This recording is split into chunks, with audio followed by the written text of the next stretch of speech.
Right, members, good evening. I think we'll make a start. We've got a fairly hefty agenda this evening. So good evening to everybody, to this meeting of the Local Plan Subcommittee, to members, those members of the public who are here to speak or just listen in, and also to anybody watching via the YouTube channel. I will start with some apologies for absence. We have apologies from Councillor Bowers, for whom Councillor Van Dolken is substituting, Councillor Bowers-Flint, with no substitute appointed, Councillor Butland, for whom Councillor Schwer is substitute, Councillor Tom Cunningham, for whom Councillor Mary Cunningham is a substitute, and Councillors Finken and Martin, no substitutes appointed. Everybody else is here. Item 2, declarations of interest, to declare the existence and nature of any disclosable pecuniary interest, other pecuniary interest or non-pecuniary interest relating to items on the agenda, having regard to the Code of Conduct for members and having taken appropriate advice where necessary before the meeting. Do we have any? Councillor Walsh. Thank you, Madam Chair. I'd like to disclose a non-pecuniary interest in relation to item 5, the Essex Minerals Plan. I live close to one of the sites, A48. I would like to add, though, that I would have been likely to have commented on this scheme anyway on planning, community, and as one of the 2 local ward members, but I do want to declare that interest. Fine. Thank you, Councillor Walsh. Anyone else? No? Right, good. Item 3, minutes of the previous meeting. The last meeting was held on 16th of November. The minutes have been circulated. Just as a reminder, we discussed parking standards, biodiversity net gain guidance document and the local development scheme. Do I have a mover and seconder for those at all? Thank you, Councillor Munday, and a seconder. Councillor Mr Parker, thank you.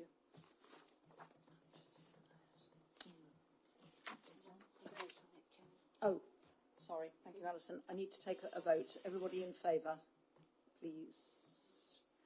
Yeah, I know there were a number of members who were not here. That's fine. Thank you very much.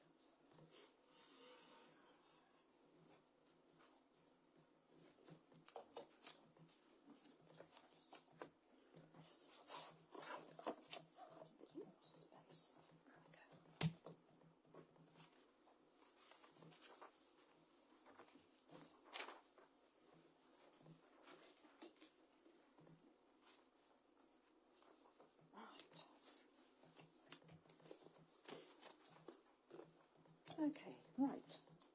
Item 4, public question time. We have 6 speakers this evening, 5 I think here in person in the chamber and 1 coming in remotely. So if the first speaker, Councillor Paul Thorogood, who's speaking as the Essex County Councillor for Braintree Eastern, would like to come forward and just to say to everybody you have 3 minutes. Thank you very much. It feels like mastermind. Yeah. Well, it is. Okay, thank you, Chairman. First of all, I just want to say, I did send the words for this ahead, so I hope you've read it. I will deviate slightly. In the Minerals Plan Strategy 4.7 on page 8 of your agenda, it says the strategy aims to provide the best possible geographic dispersal of sand and gravel sites over Essex. I just want you to keep that in mind. There are 7 proposed quarry sites in my division, Braintree Eastern. That's out of the 15 that are in the entire Braintree district, and they're all in the south part of the Braintree district. A6 is at Woodhouse Lane, Kelvedon, right near the incinerator and adjoins Bradwell Quarry. It was in the previous plan, so the principle of extraction is already established and is therefore likely to go ahead. A89, Covenbrooks Farm, Stystead, requires access from Kings Lane. That's the first junction as you go from Braintree towards Stystead along the A120. This is an accident black spot that most of you probably know. I'm in constant talks with National Highways about this. I'll be very surprised if they allow it to go ahead. Planning Officer Alan Massow mentions the Twin Oaks Gypsy and Traveller site on the other side of the A120. It's only a matter of metres away from the site. The consultants used by Essex didn't mention it at all. And this is proof that their report is deeply flawed due to many omissions. And I support the officer's conclusion that Braintree should object to A89. A92 at Patterswick requires access to the A120 and extra HGV traffic on the already overcapacity trunk road, and the officer conclusion is a strong objection, which I also support. A93 is an extension of A92, and there are 50 residential properties 20 to 250 metres away and 8 heritage assets. The officer recommends a strong objection, which I support. A47 at Monks Farm, Kelvedon, is an 85 hectare or 210 acre site and has no red criteria. The consultants have used a RAG system, which I'm sure Alan will explain. It's like red, amber, green. There are no reds being put forward by the consultants, which I find extraordinary. There are 30 plus residential properties 20 to 250 metres away from the site. There are also 2 Grade 2 heritage assets, Pound Farm and Monks Farm cottages, and so the historic buildings criteria should be a red, as should health and amenity because of the proximity of residents. Just quickly, I won't go too much on A48, but it's very similar. That's the one at Coggeshall. It'll be the biggest quarry in Essex. It's 143 hectares or 353 acres. It would be the biggest quarry in Essex and has 100 homes within 20 to 250 metres from the site. And there are also numerous heritage assets not mentioned by the consultants, including the National Trust Grange Barn, Europe's oldest wooden structure, just 250 metres away. I did just want to say that I want to draw your attention to health and the proximity of. There's a lot of evidence to suggest that silicosis is a problem due to PM2.5s and PM10s. And there's a private members' bill going through the House of Commons at the moment by Paul Holmes MP, the Conservative MP for Eastleigh, and he's introduced a bill where it's presumption in planning decisions against approving quarries where they are close to settlements, and he wants them to be at least 1.5 kilometres away from quarry sites, from human settlements, because of the air quality. Thank you. Thank you, Councillor Fargood. I would just say to everybody, we have had all your statements circulated, had a chance to have a look at them, and I know, Councillor Fargood, you did submit quite a lot of information on the health aspects, which I've seen. Thank you. Thank you. Right, the next speaker is Councillor Anne Hooks, who's speaking as the Braintree District Councillor for Rain.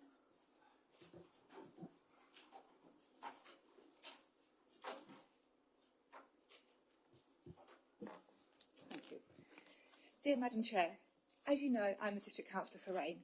I, along with residents, are deeply concerned that the BDC report that is attached to your agenda states that the Council is neutral to the proposals in Rain, where it strongly objects to others. The Braintree District seems to be at the raw end of the deal on its geology and the number of proposed sites, but not all sites are appropriate. Just because Rain has an operational quarry does not mean that it is acceptable to have 1 or even 2 extensions, and I hope I can demonstrate the need for a more objectionable comment. I know you will have read my report into the 2 proposed quarries, A90 and A96 at Rain, so I will not go into too much detail. But imagine your homes being surrounded on 4 sides by extraction of sand and gravel, the dust, the noise on all sides. There will be no respite. This will be the lives of our residents at the southern extension, as they already have the current quarry on the opposite side of the road. On both proposals, there are properties, many of which are listed, that will be mere metres away from the site boundary. Essex County Council, in its own ragging, grade both sites as red for health and amenity, and go on to state that it will be very difficult to make the site acceptable. So how can BDC be neutral when its own residents will be so greatly affected? The southern site is very small and will only yield 0.2 million tonnes, and with a new woodland that is projected to stay, with over 35% of the land at risk of fluvial flooding, and the presence of a gas main.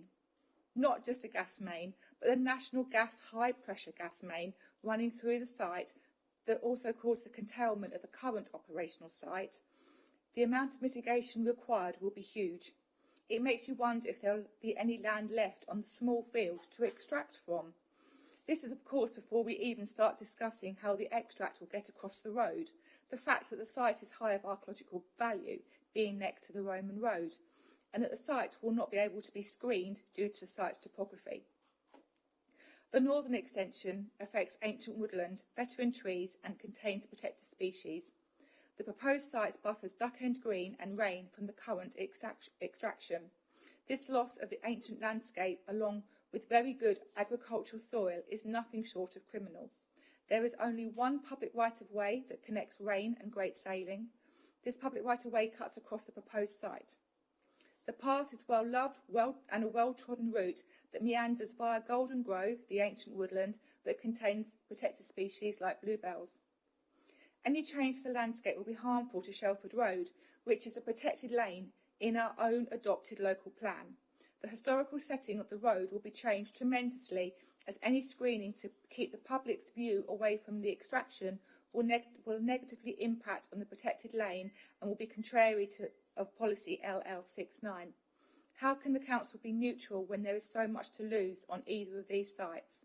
And lastly, I invite you all to Rain on the Bluebell Walk on Saturday to view what will be lost and what BDC is currently terming as neutral in its response. Thank you. Thank you, Councillor Hooks. The next speaker is Dr. Sharon Brayley, speaking on the same item. Yes, please, if you could. Thank you. Thank you for letting me speak today. I'm very concerned about the inclusion of A47 in the call for sites for the Essex County Council mineral consultation. Firstly, the effect on heritage, listed buildings, Pound Farm, Monk Farm cottages, and loss of their historical agricultural setting and context, including their relationship to Felix Hall.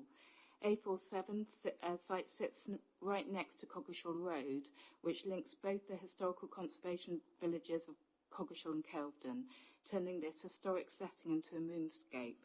The Kelvedon Conservation Area Character Appraisal and Management Plan 2020, commissioned by Braintree District Council, states the conservation area is sited on a slight ridge above the floodplain of the River Blackwater. The wider setting of Kelvedon is largely rural and is integral to the understanding of the history of the village. Number 2, accumulation of the industrialisation of Kelvedon village.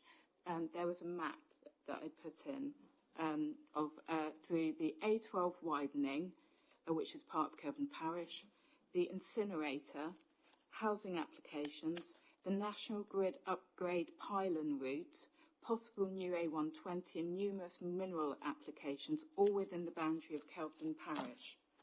3, a cumulative squeeze on wildlife due to rapid expansion of the largest gravel and sand quarry in the UK prior to effective restoration of wildlife habitats.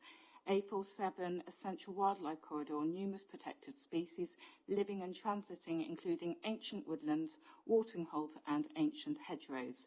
4, risk to health due to proximity of residential properties being within 250 metres of A47, numerous studies indicating increased risk of chronic lung disease, silicosis and cancer.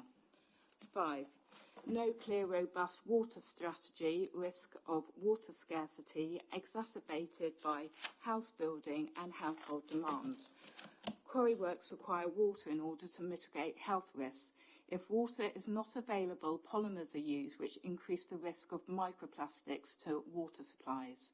6, risk to footpaths and bridleways. 7, pollution, water, light, noise, and risk to groundwater.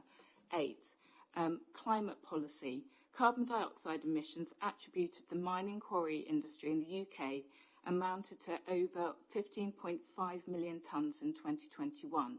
How does allowing a rapidly expanding super quarry square up to the Braintree District climate emergency policy? We declared this is a quote from Braintree District. We declared a climate change emergency in July 2019 and announced a target to the carbon neutral as the council as far as practicable by 2030. Thank you for allowing me to speak. I've reduced my statement. You've done and very good at summing up of your longer statement, which we've seen. Well done. Yeah, I would just like to robustly ask you to reject A47 site and the larger sites in Braintree District Council for not only the wildlife, the communities, and also for future generations. Thank you very much for allowing me to speak. Thank you. The next speaker is Councillor Josephine Brindley from Coggeshall Parish Council.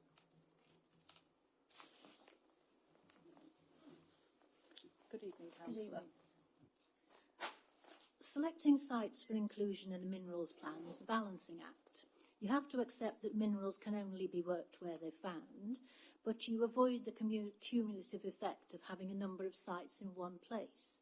You have to give great weight to the benefit of mineral extraction, but avoid any unacceptable adverse impacts on the natural and historic environment. Well, I'm here to talk about the assessment of site A48, an area of 143 hectares between Coggeshall and Kelvedon, on which your draft response makes no real comment. Site A48 could supply almost 1/5 of the minerals needed for the plan, but digging out 12 million tonnes of aggregates would irretrievably alter the landscape, displace wildlife, destroy habitat, blight the lives and businesses of the community over the 15-year dig, and have a serious impact on the Coggeshall Conservation Area and its 200+ listed buildings. That's a lot of unacceptable adverse impacts. But would you know this from the assessment carried out by the independent consultants? No. Grange Barn, a Grade 1 listed National Trust property, 150 metres from the quarry, not mentioned.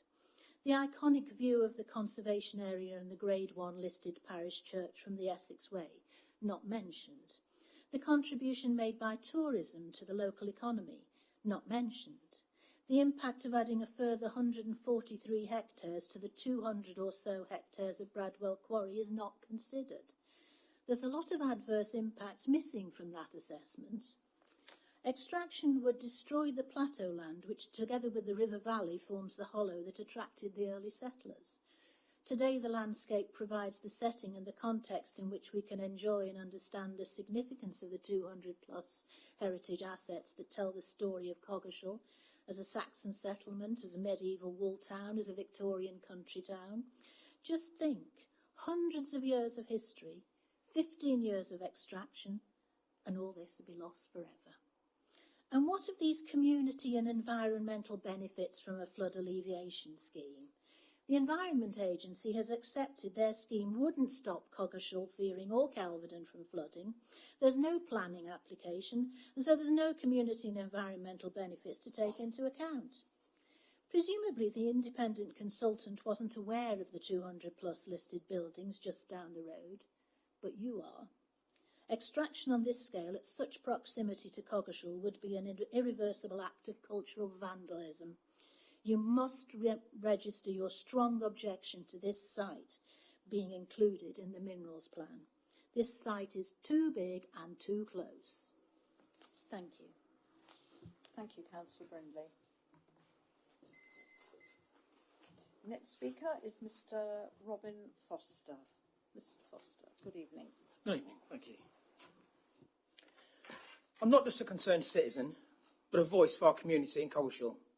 I've struggled to find the words to convey the magnitude of the proposed extension to Bradwell Quarry, particularly what A48 would mean. The only words that come close are catastrophic and life-changing. I'm here to ask you to consider your response carefully to the assessment of A48. Our homes, nestled in the peaceful sanctuary of Coggeshall, are more than just bricks and mortar. They represent the essence of our lives, where our families find refuge, solace, and the simple joys of everyday life. The looming spectre of this extension threatens to shatter that peace irreparably. We're a tight-knit community with a deep love of our town and our surrounding countryside. This plan threatens to tear at the very fabric of our community. Imagine the ceaseless rumble of machinery, the constant roar of trucks, the ever-present dust in the air. Our tranquil haven will be transformed into a battleground of noise, pollution and disruption. The size of A48, 143 hectares of destruction, cannot be overstated. Like a looming giant casting a shadow of uncertainty over our futures. The enormity of this project may blind the decision process with very real consequences. Bradwell Quarry, one of the largest in the country, together with A6, A47 and A48, totalling nearly 360 hectares, or 9 times the size of Great Notley Country Park. A massive loss of green space. In our neighbourhood plan, views across the valley towards A48 from West Street, the Essex Way and along the Blackwater are classified as protected views. The entirety of A48 is classified as a dark sky area, DSA2. It would be a glow upon the valley top, an unmistakable alien vista. Adjacent to A48 are the green amenities areas, GAA 5 and 6, containing the Blackwater River, the wetland habitat, woodland areas, classic English rolling hillside, a biodiverse area that mitigation measures will not save from damage. A48 would bring dog walkers and children alike in direct contact with incredibly dangerous quarrying activity. We fear for their safety. The increase in traffic on the A120 will add to an already congested and dangerous road. The Council's response have strong objections to some sites, others remain neutral. A48 reaches no conclusion. I ask you to consider the impact of Coggeshall and its community and register your strong objection to this site. Landscape sensitivity, transport, access, public rights of way, heritage, ecology, air quality should be read, highlighting the critical importance and safeguarding our environment and our well-being. Let us not sacrifice our precious land and air to simply let this quarry ever expand. Instead, let us choose to protect and cherish it for generations to come. Thank you very much. Thank you, Mr Foster. Final speaker this evening is Councillor Nikki Joshua from Kelvedon Parish Council, who is joining us remotely. Thank you. Where's my... Sorry. Yep. I've just lost my notes because my screen is filled up with Alan Masso's this one. Blame the officers, that's fine. That's all right. Take your time. When you're ready, let us know. I literally can't find it. I can't get to it. Right, I'm just going to have to talk off the cuff. I know you've got my yes, we've had your statement. Details there. So you crack on. Thank you very much. If I stumble, you'll have to excuse me. We can read it on your behalf if you like, but if you no, it's fine. No, it's fine. It's yeah, I know it well enough. It's fine. Carry on. I literally it's just disappeared off my screen.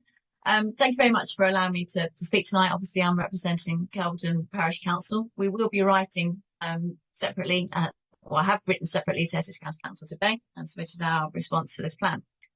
However, I would like to draw attention to Braintree's omission to highlight to Essex County that the use of the local character assessments that are being used for the RAG assessments could actually be amended to the more recent and much more pertinent version produced in 2006, which was a document that was produced by yourselves and others and is used as part of your evidence base in your local plan.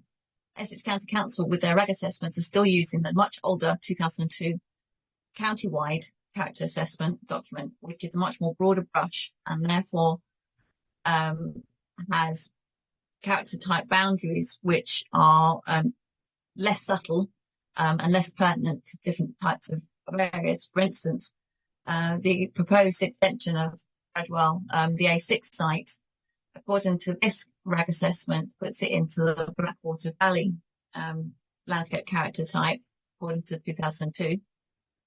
For an actual fact, if you use the 2006 landscape character assessment, it puts the A6 into the Silver End farmland plateau.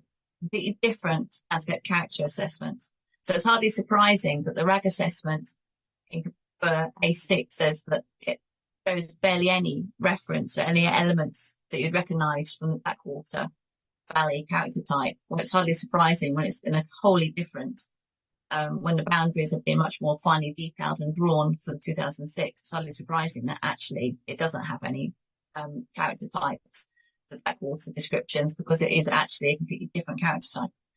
So we are basically strongly urging Braintree to request that Essex changes their landscape character assessment the 2006, which covers just about all of the sites that have been put forward. So it wouldn't actually omit any particular sites because it includes to Malden, Chelmsford to Tendring.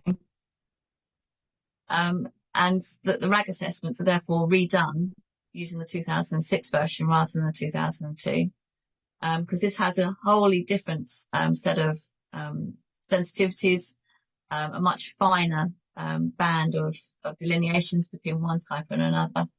And for these small sites, relatively small sites, I hasten to add, obviously, the use of the 2006 is a much more pertinent document to be used rather than, and also any other settlement fringe documents, such as the Cockleshall Settlement Fringe Assessment, which obviously done in 2015, is much more pertinent to be used for this kind of assessment rather than a very old, very broad brush and very generalised landscape character assessment.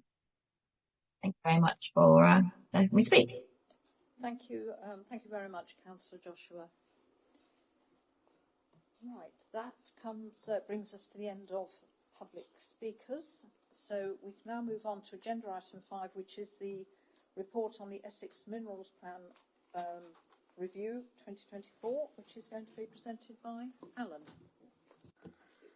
Thank you very much, Councillor. Thank you very much, Councillor Sprey. So Essex County Council is the Minerals Planning Authority and is responsible for producing the county's mineral plan. Minerals can only be extracted where they naturally occur, and the location options for such extraction are dependent on economic, environmental issues, and that can often lead to the places where acceptable extraction to be somewhat limited. Minerals workings are considered by government guidance to be a sort of temporary issue. However, it is acknowledged that they do take place over a very long period of time. Government guidance indicates that works may have an adverse and potentially positive environmental impacts, and that those adverse impacts should be effectively mitigated. As the extractions do take a while, they are often subject to a review, and they also encourage the suitable beneficial after use of extracted sites. Allocations and planning permissions are not the only requirement for minerals extraction, as they also require permits from bodies such as the Environment Agency and licences from Natural England. As minerals are a non-renewable resource, they are often safeguarded to prevent sterilisation of any future extraction of those resources. And the map appearing on the screen, this is the map that is included in our local plan, and the orange, or orange area, that actually shows the extent of mineral safeguarded areas within Braintree District, and the pink areas are minerals consultation areas. So if you have applications within those pink areas for non-mineral extraction, you have to consult the County Council. So we do have to have regard to the local minerals plan when we are identifying sites for non-minerals development.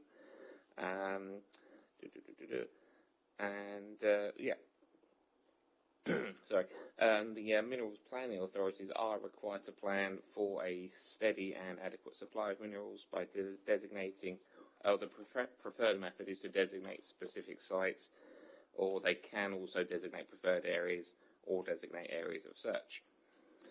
The Minerals Authority must consider each site proposal on its own merits, considering the need for those specific minerals, economic considerations, and the positive and negative environmental impacts, as well as the cumulative impacts of proposals in an area. And however, the government guidance does indicate that the best way of addressing details of any significant environmental impacts is through an environmental statement, which would have to accompany nearly all planning applications for new minerals working.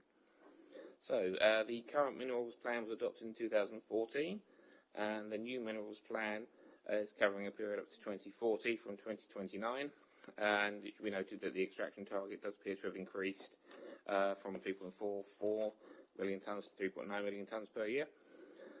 So far, Essex County Council have consulted on this document in 2021, and they held 2 call for sites exercises in 2022.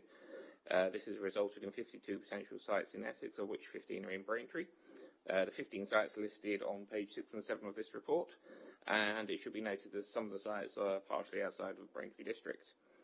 So each site is assessed on a red, amber, green basis, though it's slightly extended because it does have some categories for red and / amber as well, so it's a little bit more graduated than it would normally be. And they take into consideration things like, as mentioned, landscape and visual sensitivity, biodiversity, etc.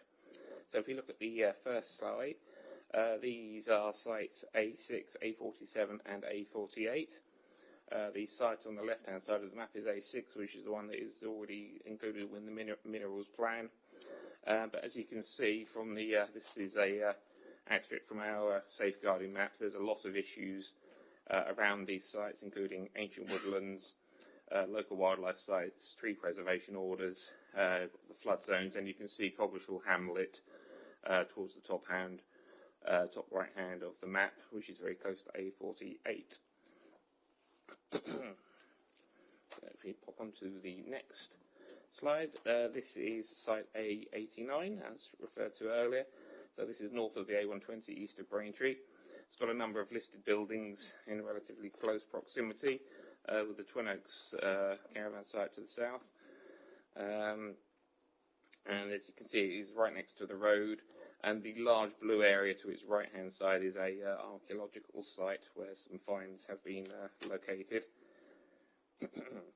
So the next one is sites A92 and 93.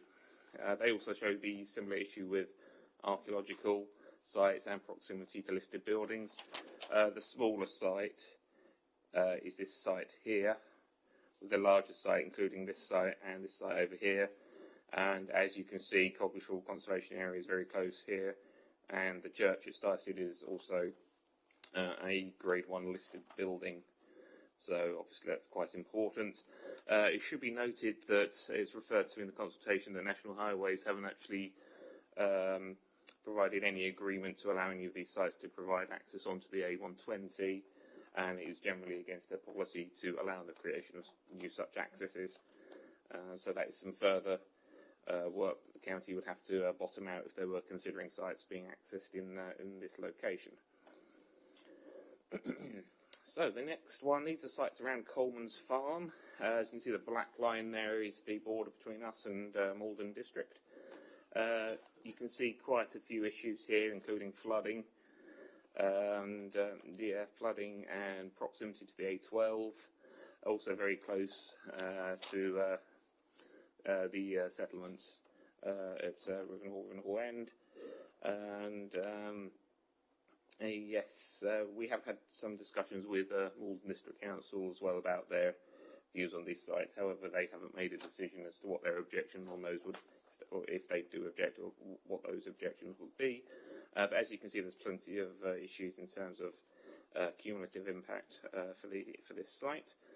The next site, this is just to the north of northwest of Witham, off the B1018. I think this site is quite notable because it doesn't have that many environmental constraints around it. The dotted lines you can see are actually, I believe they're the gas pipelines, and this site has previously had some mineral extraction done on it before as part of an agricultural reservoir, which is the blue area here, which was previously extracted. And if we go on to the next one, this site is actually not for minerals extraction, but for a transportation site. It's proposed for road and rail. No agreement has been reached with the, I think it's Network Rail, to actually allow for an additional access onto the East Anglia Main Line, and it's unclear as to whether or not they would do that. Again, we've got another gas pipeline. They're listed buildings quite close to the boundary. And also this site is actually right within one of our green buffers between Rivenhall and Witham. So obviously development in this area could potentially be contrary to our local plan. This is the site A94. So again, this has got issues with listed buildings, residential uses, archaeology. Again, it's slightly outside of the boundary, and the access appears to link on this side onto Inworth Road, which takes you up to Keldon, and that could be potentially quite problematic particularly if vehicles were proposing to head south along the A12, as I believe they would have to go through Keldon at that point. Okay, and finally, these two sites at Rain A90 and A96. So this is a extension to the Rivenhall Quarry. Looking at the top one first, yes, there are some listed buildings. I believe that is correct. There should be a protected lane marking on there. And we've obviously got the black boundary down here. That's actually, I believe that's Uttlesford, and there is obviously the pipeline going through that part of the site, as well as flooding. A lot of these flood areas are actually because of rivers, obviously, and there could be potential for those rivers to drain into quite important, internationally important designated sites actually on the coast. So there is quite a concern there. So comments for each site are included on in the report from page 12. Just one additional comment to the those included in the officers' report is that we've had a concern raised by the Council's Health and Wellbeing team. There was a health impact assessment screening report included in the consultation, and they've pointed out that some of the information appears to be a little bit out of date in it. So we would be adding that as a comment as well. And just to finally wrap up quickly, the minerals plan has got a number of policies in there as well, which will be used to help determine minerals plan applications. They are sort of generally are what they are really, and they are, we have some individual comments on those policies within the report. The current consultation closes 19th of March, and it's been indicated that further consultation will take place in late 2024 or 2025. Thank you very much. Thank you, Alan. Just before I throw this open to members for discussion, a couple of points from me. I think it would be very tempting to just do a blanket strong objection to all these sites.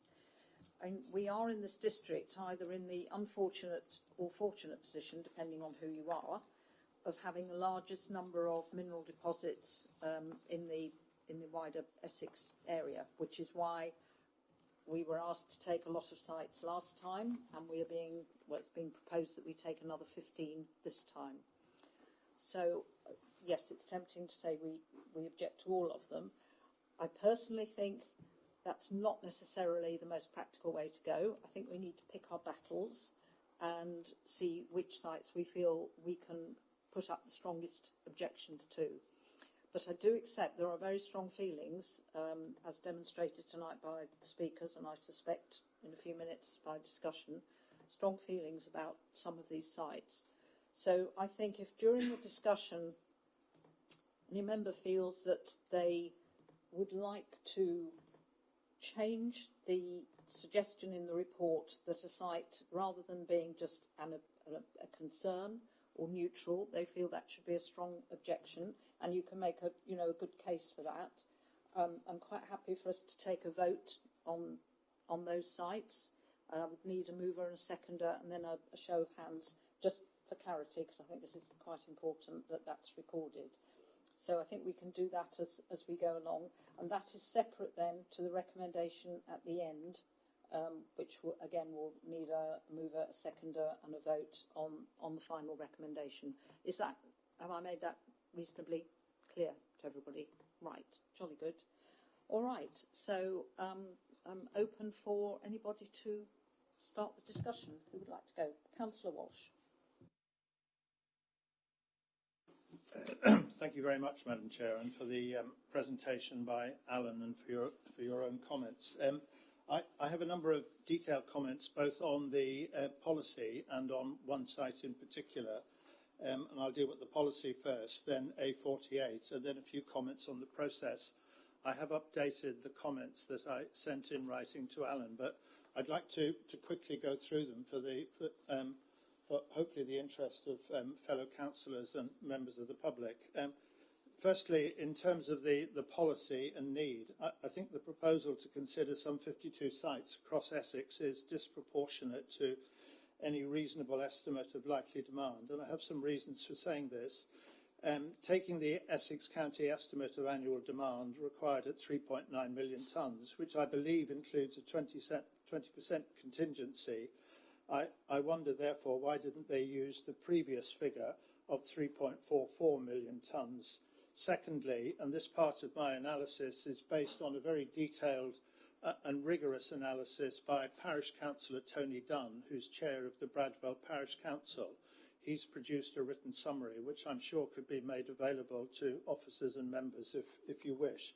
But to summarise the key points in Tony Dunn's analysis, as we know with climate change, that the need for additional water capacity on farms is increasing. And his analysis shows, so there's a windfall when you dig out a reservoir on farmland. There's a windfall generation of aggregates, not surprisingly. He estimates that in 1990 to 95 there were 18 reservoir applications. In 2000 to 2005 there were a further 28, and from 2009 to 19 he posits that there were 37 reservoir applications with a mean aggregate supply of some 370,000 tonnes each, or something like 13.7 million tonnes over 10 years. So if you aggregate that up to 15 years, that could be some 20 million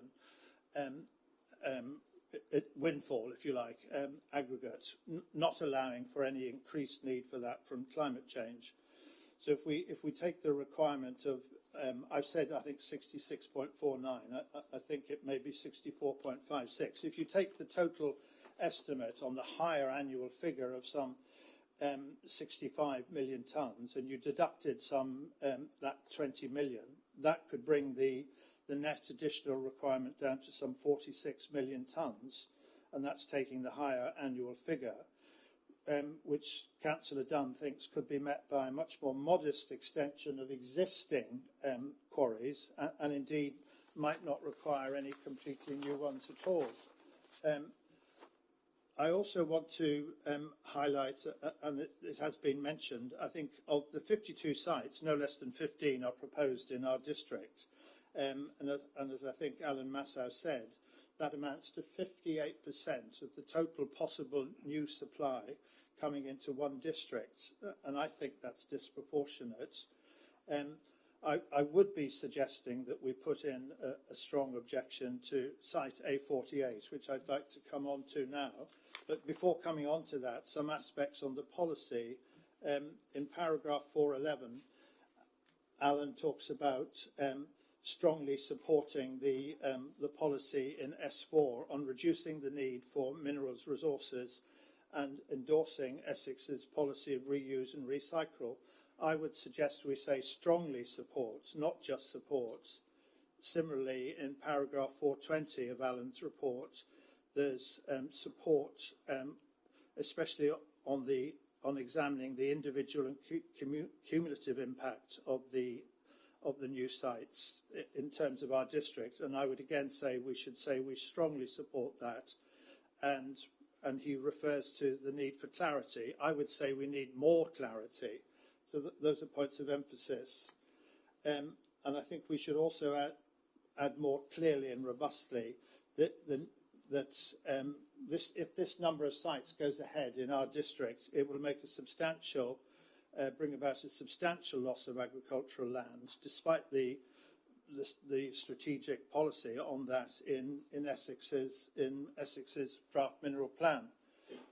Coming on to site A48, this, as we've noticed, would be the largest site in the whole of the county. I have a number of planning comments on it. In terms of landscape, the sheer scale and extent of this site, covering much of the pleasant and highly valued green open countryside, this forms the context for Coggeshall along the highly attractive Blackwater River Valley. Development of this site would irretrievably harm, if not destroy, much of this gently sloping southern side of the river valley, and would turn most of it west of would harm most of it west of Coggeshall, almost as far as Bradwell. This is a highly valued asset used by local residents and walkers from outside the district, and indeed it goes along the route of the historic pilgrim route that forms Essex Way, all the way from Harwich to Epping Forest. it would harm the views to the south from the higher land north of West Street in Coggeshall. And as my planning colleagues would know, the value of that landscape and the context of it as a green space in Coggeshall was one of the reasons, in fact, I think the main reason why a planning inspector turned down a proposal for possible housing development by pigeon developments on West Street. Hydrology, there should be a significant concern about the consequences of such a large quarry being adopted as a possible development site on the overall hydrology and water table of the lands that naturally drain into the Blackwater. There is little or no attention paid to the possible effects of this on the stability, structural integrity, and indeed the amenity of the almost, if not unique, medieval wooden Grange barn, which I don't think has been actually mentioned in the draft comments by Alan on this report. In terms of heritage, we've already heard that Coggeshall has some 200 heritage assets, and this site would impinge upon its historic and highly valued heritage, as would affect the overall context of West Street to the north, which, as we know, follows the route of Stane Street, which again is based on the ancient Roman road from Camulogenum, more commonly known as Colchester, to Verulamium or St Albans in the west. So this site would be within a few hundred metres of Grange Barn and would detract from its architectural setting and context as a treasured and much used National Trust property. Just a couple of other comments on this site, and then I'll finish up with some comments on the process. Noise, by including this very large site in the final minerals plan, would increase the likelihood of a successful planning application. I know it's a call for sites, but if this did go through to the next round, it would increase the propensity or likelihood of a planning application being successful. And the substantial noise, dust, vibration and significant, if not substantial, disruption to the many residents of the nearby communities of Coggeshall and Coggeshall Hamlet, which together have a total population of over 5,000 people. And I would argue that that would be inappropriate to have such a large extractive, in effect, industrial use so close to a significant town. Finally, on this, and ultimately, I should say, in terms of this site, A48, I do recognise that it would use the dedicated quarry road to get access to the A120. But as we know, the A120 is already congested, has high accident rates, and the possible new option D from Galleys Corner down to Kelvedon has been put back into RIS 4 beyond 2030, and as far as I know, there is no financial commitment whatsoever to that. So, in other words, if this largest of the sites were to go ahead and result in a successful planning application, it would put further undue pressure on the already crowded and dangerous A120. I think loss of agricultural land. This land is already well and continuously farmed and has been done so for centuries. So I would think there should be a full assessment of its quality, grading, and the loss of output that could result. Finally, in terms of process, I think we should request a more detailed, robust, and comprehensive environmental, ecological, and archaeological assessment if this site was to go ahead, and I would be proposing that it doesn't. I do have some concerns about the process.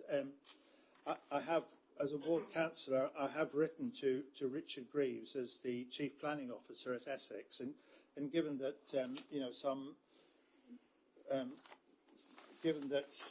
some 60, what was the percentage? 50. Given that some 58% of the sites are in Braintree district, and this is a complex technical plan, I think I've asked him if he would be prepared to attend a meeting in Coggeshall. He said he's not able to do so, and I can understand that he's not able to go to every area. But if this council would agree, I think we might ask him to come to one public meeting, which could be convened here, as we have by far the largest proportion of the sites. It's not an easy. It's quite a technical document. It's not easy for people, who may not be particularly versed in planning to understand all of these aspects. And questions could be put constructively. Finally, I would personally be interested to know what discussions, if any, have Essex County Council had with developers or quarry operators. We've been given a very broad indication of the timetable, but when will we know the revised and final list of suggested sites? When will it be announced, and the further as a result of further consultation? Because we're talking about a period that stretches through to 2040, surely, and some sites will go ahead and will need to go ahead. I'm not being unrealistic, but we surely want to avoid unnecessary planning blights. And then lastly, I would suggest that we request that any of these potential sites in our district that don't go ahead are not favoured following the consultation process, should not be brought forward yet again in a future round. So I'll stop there, and thank you very much for giving me the chance to. Most of this has been submitted to Alan Masso, but I would like to register strong concern on A48. Thank you, Thank Councillor you. Walsh. Before I ask Alan just to respond to one or two of those, can I just check one thing with you? You asked for wording in point 411 to be changed to strongly supports it. What was the second point number in the agenda? I think it was point 4 point something, and I didn't write it down. S10, reference to S10 about where we say support a closer look at individual and cumulative impacts. And I think I would say we should say right. strong. Yeah. Okay. Fine. Thank you. Right. Alan, do you want to just come back on one or two of those points so that we don't lose them in further discussions? That's Thank perfectly fine. Yeah. Just to. There's quite a lot of points to cover. I think the first thing to say is the initial assessment documents. The County Council will have to be doing further assessment on the red, amber, green document. I think they make reference that they're actually relying quite heavily on information that was submitted to them by the site promoters. So it's quite likely that some things may have been missed out. However, they would obviously have to do a more thorough assessment later. So a lot of the issues which have been raised should hopefully get picked up again. Although I'm quite happy to add additional information into our response, site-specific stuff like the heritage references, things like that. Yeah, and also obviously the agricultural land. Braintree is also quite unfortunate because most of its agricultural land is also best and most versatile, and the only way to find out what isn't best and most versatile is to actually do a survey, a site-specific survey of it. Although a mineral site like this, you would normally get quite a detailed survey done on the agricultural land quality. The county have said obviously we would need some sort of phasing information, I think, yeah, I think when the next round of consultation, that will be the consultation where they've finished all their assessments, and they will actually have a set of preferred sites that they would like to pursue through the remainder of the plan period.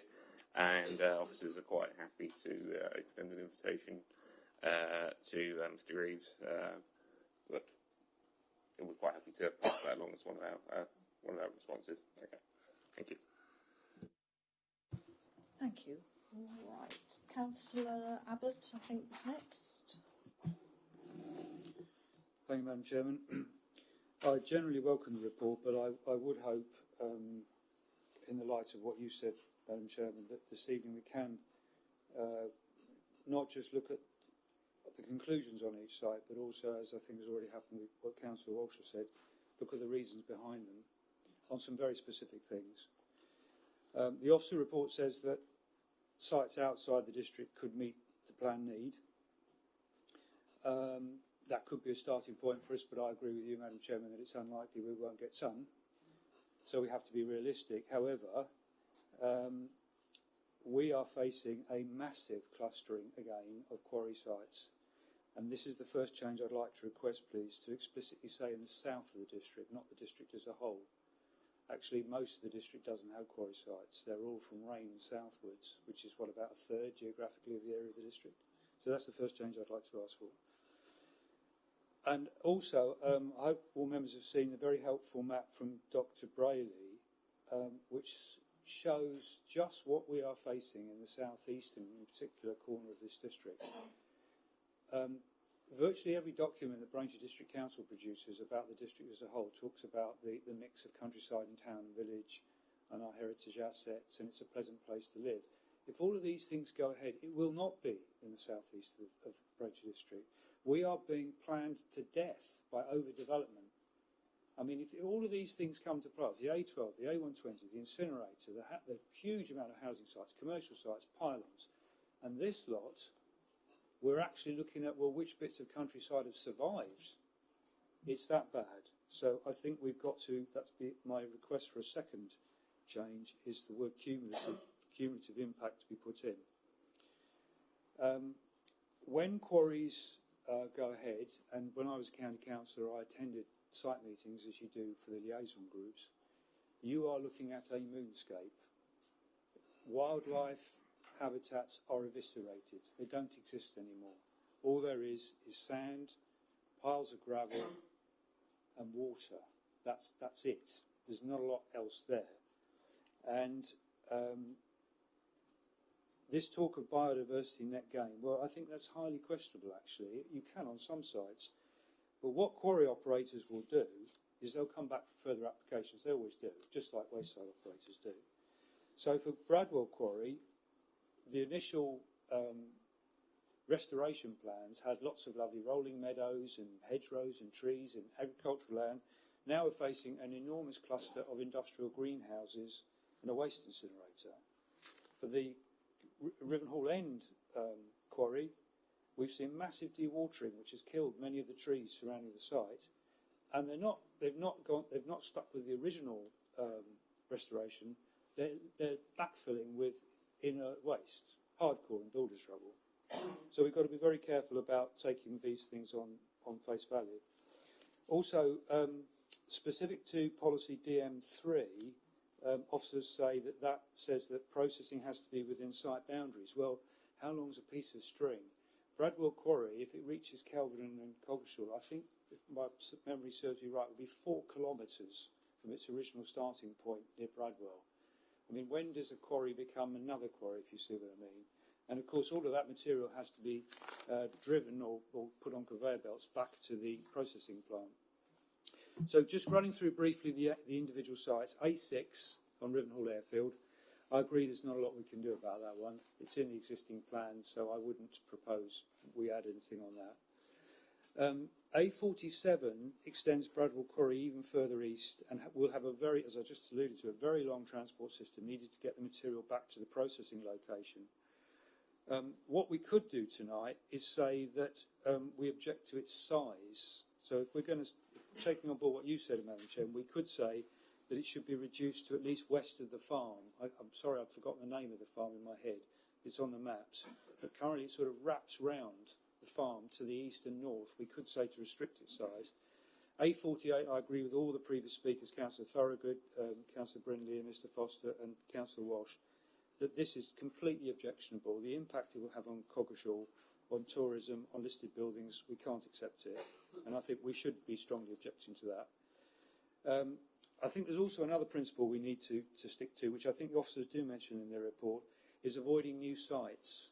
If you have a completely new site, you're starting again with a new processing area and probably decades of these planning applications which expand it and have other uses. So I think that applies to both A89 at Stystead and the access issue, and the two sites, 92 and 93, at Bradwell and Patterswick. For A50, I would please request that we do add some specific words. So officers have said this is the so-called Coleman's Quarry extension at Rivenhall End. Officers have said that the access is not currently agreed, or I think is that wording. Actually, what the County Council documents say is the access would be taken off Braxted Road, which is an unclassified rural road, and then onto the A12. I think we should be specifically saying that is not an acceptable access for a quarry for the material to come out. And in fact, the applicants are currently proposing a conveyor belt running over the top of Braxted Road to take material from Coleman's Quarry to a new processing site at Appleford Farm. And that also would apply to sites 83 and 84, which are further extensions going to the northeast. There has been a lot of discussion in the village, and there was a public meeting on Tuesday, which I couldn't get to because we have planning committee, about will this cluster of sites around Commons Quarry affect the development of the A12. Now, it's not often you get a village being so gung-ho in favour of taking out a load of countryside to build a road, and I'm not personally in favour of them per se, but Rivenhall End wants to get the A12 out of the village, which it currently goes through the middle of. Do officers have any view as to whether these sites, this cluster of sites that go up alongside the A12, would have any impact on the delivery of the A12 works? A52, agree with officers' comments about the River Blackwater. A54, the one at Whiteheads, that is a new site, but I would imagine we might be able to go along with that on the basis that it is next to, and as officer said, does not have many environmental constraints on it, and it's next to a reservoir. So, again, taking your point, Madam Chairman, that is one perhaps we could go along with. As far as the ward I represent with Councillor Wright, the biggest one we would like the words very, very, very strongly object to is D7. D7 is this so-called rock transshipment site. Got to be very careful how you say that, haven't you? Rock transshipment site to the southwest of the village. This actually did come forward into the current plan as an early proposal, and I can tell you because I was there, was withdrawn by the agent because the hall in which he presented the proposals in, I don't think he would have got out if he hadn't withdrawn it on the night. There were 200 people there, standing room only. And the feeling is just as strong now. We cannot believe this has come back in. Officers have said it's green buffer. Yep. It would mean all the land between Witham and Rivenhall End would be developed. The site is, you should never really use the word prevailing wind because there isn't such thing. The wind blows the most often in this country from the southwest to the west. Rivenhall End is downwind of this site for about half of the year. So the point that's been made by other people about the drift of dust and noise. But also on a technical point, and I'll say this, I don't believe the people putting this forward when they say they're going to take access off the railway line. If you know the area, the bridge that crosses Oak Road is on an embankment, the one which keeps flooding, which we're trying to get the flooding sorted out. You couldn't come off there because you've got a high embankment. At the other end of the site, at the southern end, you've got East Waste Industrial Estate, which is extending up to Burghley Brook. How would you get a rail siding off such a short run of railway to make it safe and effective? So we strongly suspect this is going to be a road-only proposal with possible access onto what would be the detrunked A12. So if it's possible to add that in, to strengthen that bit about the impact on Rivenhall End and the lack of any evidence at all that the rail system could work. And then just finally, A94, Kelvedon, yes, I think we should support that objection. And I would actually support Councillor Anne Hooks in what she says, that we should raise objections to A90 and A96 for the reasons she sets out. Thank you, Madam Chairman. Thank you, Councillor Abbott. Good, quite a lot to take on board there. Alan, I wonder if there's anything particularly you want to come back on. Certainly, I think the question on the delivery of the A12. Yes, I'm just trying to remind myself of the exact layout of the A12 DCO route. I think what would happen if there was a conflict, then I expect that there would have to be a pre-extraction done on any resources below the A12 or the new route, the A12. From memory, I don't recall there being a huge amount of interference with some of the sites, particularly around, I think, the one at Kelvedon. I think they avoided each other. I'm not 100% sure on the ones around Rivenhall off the top of my head, but I think there may be some issues there.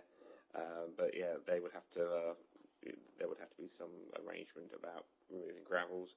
I mean, you've got the potential to have sort of quite a good minerals mould reduction scheme going on there if you're digging up the gravel and then you're building the A12 straight away. But yeah, I would have to double check that for Councillor Abbott. But the other points, yeah, I'm quite happy to include the references to Braxted Road as well, and yeah, cumulative Yes. impact, Yep, putting cumulative. something on that. Yep, that is perfectly fine. There was also something about DM3 processing plants, and I didn't. Councillor Abbott, can you just clarify? I think you said something about policy DM3. Yeah, DM3, the policy says that processing should be within site boundaries. But there's an application already. We're at pre-app or application stage. We know they're going to do it. They're going to Commons Farmers Quarry is going to submit an application for processing outside the current boundaries, but then they're arguing they need this further extension. So it's a bit. My argument is, how long's a piece of string? And it's like it's the same analogy you can use for the Bradwells extensions. Some of these sites will be kilometres long, but they are in effect new sites. And I think the Rivenhall one in particular, because it actually jumps Braxted Road, it's onto a different farm on the other side of another road. So I just think we might want to make a comment about that. How you define what a site is, I suppose that's what I'm saying. Okay, right, that's fine. I think many of the other sites that you registered an objection to, we are already strongly objecting to. I've noted that site A47, you suggest maybe reduce size. Okay. As a compromise, yeah. All right. Anybody else? Councillor Mary Cunningham. Thank you, Madam Chairman. I'm going to respond to one in particular, and that is to the A990 Rain Quarry Northern Extension and the A96 the Southern Extension in the Minerals Plan. I represent Braintree West, which borders the Rain community, and the residents of Braintree West will be potentially impacted by major change in this vicinity. Whilst appreciating the need for an up-to-date minerals plan and appreciating that the Rain site has been extracting minerals, I firmly believe additional expansion would put a disproportionate strain on local communities, the infrastructure and the rural way of life. The community of Rain has grown in recent decades and has managed to maintain key services and a unique status as a village, separated from the wider urban area of Braintree and Bocking. Rain residents and those of the neighbouring communities have been very tolerant to growth, particularly to the west of Braintree, which impacts Rain, and the village has gone to great lengths to maintain the village feel and have been keen to keep that village buffer. I believe that any expansion to this site is not acceptable, as dust, noise and increased haulage movements will severely impact residents of this village and the broader community. And in addition to Councillor Abbott's points, I would point out that actually these two sites are west and southwest of the village, and the prevailing winds. So the village would no doubt be impacted by considerable amount of dust and noise too. Broader concerns would be around the other sites on the around the A120. We know that the A120 between Braintree and Marks Tay is seriously congested and is really not able to take any further traffic movements of the scale that would be involved in those sites. And of course they have a high rate of accidents between Braintree and Marks Tay. So going back to the Rain one, the recommendation is, I believe, neutral. I would wish to see that put as an objection. Thank you, Chair. Thank you. Thank you, Councillor Cunningham. Right. I've noted that. Anybody else like to speak at the moment? Councillor Ritchie. Thank you, Madam Chairman. Listened carefully to some quite good points made around some additional wording that we should use to object mainly to the ones that we have highlighted in the report this evening. I know it's picked up early in the report, and I think a point that I think we need to make is we need to accept that there will be some mineral extraction within our district. And I think just thinking slightly longer term, I think the point that I would like to make slightly stronger, although it is mentioned in the report, is once the quarries have had materials extracted and come to the end of their useful life, about how we return those back to communities. and it's very thin on what it says it returns to the environment and communities. Now, bearing in mind that they're the two who are impacted the most during the extraction period, I think it's only fair that there's a bit more detail around what is returned to the environment and communities as part of that impact. It's okay to say it'll be returned, it'll be good for the environment and good for communities, but it doesn't say what will be good for communities. And I think it would be worth us making sure that we highlight that as a stronger point. I think there is an opportunity there, don't get me wrong, so we need to try and think of a good outcome for what some might think is a bad period of time for communities and environment. I think there's an opportunity for us to really lean on that and make sure that we get a good return once those quarries have had their useful life. Thank you, Chairman. Thank you, Councillor Ritchie. Are you referring to them as a whole or specific sites you'd like that? I understand what you're saying and agree that we'd like something stronger in there, but are you referring to particular sites or as a whole? Yeah, I think it should be to any site that actually gets agreed for extraction use. Yep, fine. Thank you. Right, thank you. Yes, Councillor Van Dalken. Thank you, Chairman. I'm just wondering, does anybody here know or appreciate where the other 42% in Essex may be? Is there another particular area? Obviously, geologically, and unfortunately, all the ones we've been talking about seem to straddle the railway and the A12, where most of the population live. I'm just wondering if there is, is it the north of Tendring or Rochford or somewhere? So I'm not meaning to put anybody on the spot, but I think it is important when we're talking about, is it 58%? Yeah, Alan, do you want to have a go at that? Yeah, I can have a go at that. There is obviously it's an Essex County Council wide document, so there is a map included within the document. From memory, there are sites in Chelmsford, Colchester and Tendring. I think the majority of the sites are obviously with us. I think Tendring's got quite a few as well, sort of to the west of Tendring, sort of the west part of their district, and a few in Colchester. I do remember some sites in Chelmsford. I think every site is for sand and gravel except one in Chelmsford, which is for sand and flint. So yes, that's what we're primarily looking at. But it's mostly towards the north of Essex, I would say. It's a little bit in Uttlesford as well. Yeah. Yeah. Oh, yeah, they sneak over a little Just bit a bit. of border. Yeah. Yeah. Okay. Right. Thank you. Yeah. Yeah, I mean, that I'm not that familiar with the west of Tendring, but it sounds very much as if it doesn't have the population and B, the historic villages that we've been talking about, for instance. And I feel that may be something that we want to push about, that, it's all very well to say we have 58% of the potential sites, but that doesn't mean they have to be here. Thank you. Right, thank you.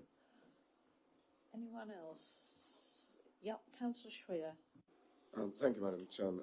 I think firstly I better declare, I should have declared at the beginning of the meeting that I'm a member of Essex County Council, but I'm obviously here just as BDC. I just wanted to comment following Councillor Rickey's comments with regards to sort of the climate change policies and the BNG aftercare in here and the benefits that can bring to not only the wildlife but also the communities and the environment as a whole, and also the comment that Councillor Abbott made about, first of all, let's try and recycle as much of minerals as possible before going for this, because that seems the very logical thing to do. But I do welcome the policies that are being put into this poly with S3 and S10 and even S12. I think they're quite good, but I do think that they could be beefed up somewhat. And of course, this is only this is a request for information and assessment at this point. So I do hope that Essex County Council will look at this in greater detail from the point of view of Braintree District, as has been mentioned several times, with 58% of it there.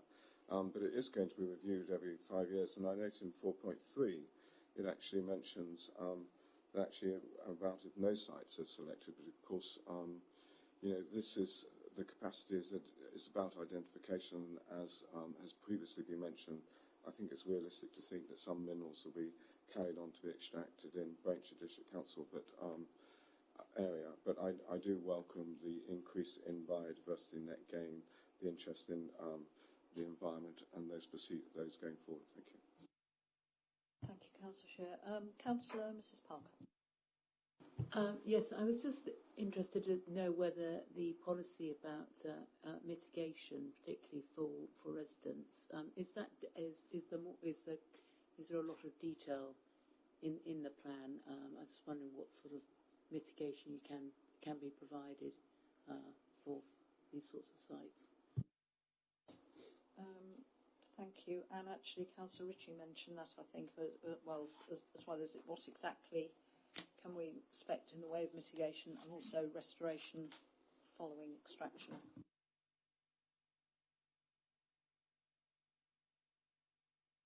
Sorry, did you want to come back on? Just to mention is obviously there's stuff, the general principle is mentioned under policy S10, protecting and enhancing the environment and local amenity. It doesn't have a huge amount of detail as to specific proposals within the preamble, but it just sort of refers to those issues being dealt with in terms of sort of the planning process, and it's just general terms about improving the quality of the environment, that sort of thing at this stage. But we would expect, it's the sort of thing I referred earlier to an environmental statement, which would be submitted during the arguably, possibly a bit too late because it will be a plan application document, but that would have, that's where the majority of the detail would be provided for that sort of thing. Right, thank you. Anyone else want to speak? Councillor Abbott, and then I'm going to do a little bit of a summing. Just briefly, if I can be of help, Madam Chairman, because I, both as a county councillor and as district councillor, have had a lot of quarries in areas I've represented and have had to visit residents who live very near them. A typical form of mitigation is a soil bund, just a linear pile of soil, and that is expected to keep the noise down and the dust down. And I can say with absolute clarity it doesn't. And this issue that was raised before about dust travelling very long distances, there's a lot of fine wordage in what the county council say in their policies, but the lived experience of people who have to live near quarries for years is quite challenging, to put it mildly. Thank you, Councillor Abbott. Right, I'm just going to attempt a little bit of summing up, and then I think I'll ask for votes and show of hands on some of the proposed changes. So I think we've already said, and Alan has agreed, we can put something in about cumulative impact. Processing plants should be within boundaries. I think there's also something Councillor Abbott said earlier on about this being the south of the district, not the district as a whole. Yep. Do I need to ask for a vote on that? Alison? There sort of changes to wordings in the. If you want to carry on with all your summary, then, right. Then they can. Okay, fine. So I'm going to take this down. So A6, I think generally feeling seems to be no further comment on that. That one is acceptable. A47 and A47, Councillor Abbott's suggestion was that if that does go ahead, as a compromise, we ask for a reduction in size. A48, we've had a number of very strong objections to that. At the moment, I think our position on that is that there seems to be some confusion because it is the same site that was proposed for the Coggeshall Flood Alleviation Scheme. So my understanding is that officers were considering asking the ECC to reconsider that site, but the feeling seems to be that actually we should be strongly objecting. A54, we are neutral on that one, and I think that that's the one where the adjacent site has been extracted and seems to have been successfully turned into an agricultural reservoir. So I think on that one, there didn't seem to be any strong feeling about objecting to it, right? Then we have the two rain proposals, A90 and A96. Councillor Mary Cunningham spoke quite strongly on A96 that should be a strong objection. And A90 as well? Yeah, okay. Then A89, Covenbrook Hall Farm, that is already a strong objection, particularly on highways grounds. As is A92, where they are asking for access, a new access onto the A120, which is completely against highways policy, actually, so we are already objecting on that one. A93, we are already strongly objecting. Again, there is, apart from anything else, there's an access issue with that, and it's also very close to some heritage sites. Then we have A50 and A52. Well, A50 Coleman's Farm, there's a query over the access on that. I can't remember, are we actually objecting, strongly objecting to it? I'm not sure, but we've got an access problem with that. Was there a feeling of strong objection to that one? Yes, and to be specific about Braxted Road, that's what the proposed access is, which is right. an unclassified rural road. Yeah, okay. Right. Let's say 50 and A52, which is the other Coleman's Farm site, we are already strong objection on that one. D7, I think we are all agreed, this is the Transshipment Road and Rail site. All sorts of things wrong with that, not least of which at the moment it's a green buffer. Strong objection on that one. A83, Coleman's Farm, Whole Farm, we are objecting to. Anybody strong feeling about changing that to strong objection, or are you happy with we object? Sorry, A80. Oh, sorry. 83, I think. Yep. Okay. Right. We are objecting to that. That was the one. So that cluster, sorry, Madam Chairman, that cluster was also the cluster that I was querying. Is that the map? Yeah, about whether it's going to affect the A12. Oh, yes. Okay. Well, we can put something in on that. And then A84, Coleman's Farm, Appleford Farm, North Extension. We are objecting to that. In particular, that's the site that has an ancient monument in the middle of it. And finally, A94, which is Kelvedon, strong objection already on that one. Okay, so I think I've got those, hopefully got those right. Alison, do we need to do a mover and second on individually, or can we just do take it as a whole? Good, that's a relief. Okay, right. So if everybody has pretty well got the gist of that, what I'd like is a mover and a seconder that those changes are made, some of them from neutral or no concern to strong objection, and there are some additional changes to wording within that. Also, Alan, just in case I forget, something in there about, can we ask for some more detail on what mitigation they are proposing? Right, okay. Right, could I have a mover? Yes, Councillor Walsh, you moving? Yeah, and a seconder? Councillor Abbott. Right, can I have a show of hands? Everybody in agreement with those changes? And this is separate from the final recommendation. This is just on these changes, please. Show of hands, agreement. That's unanimous. Thank you, everyone. Now move on to the recommendation, which is on page 6, which I think will need to change the wording slightly. It reads currently that the comments set out in this report are submitted in response to Essex County Council's replacement Essex Minerals Local Plan 2025 to 2040. So I think we then need to add in the, how do we need to word it?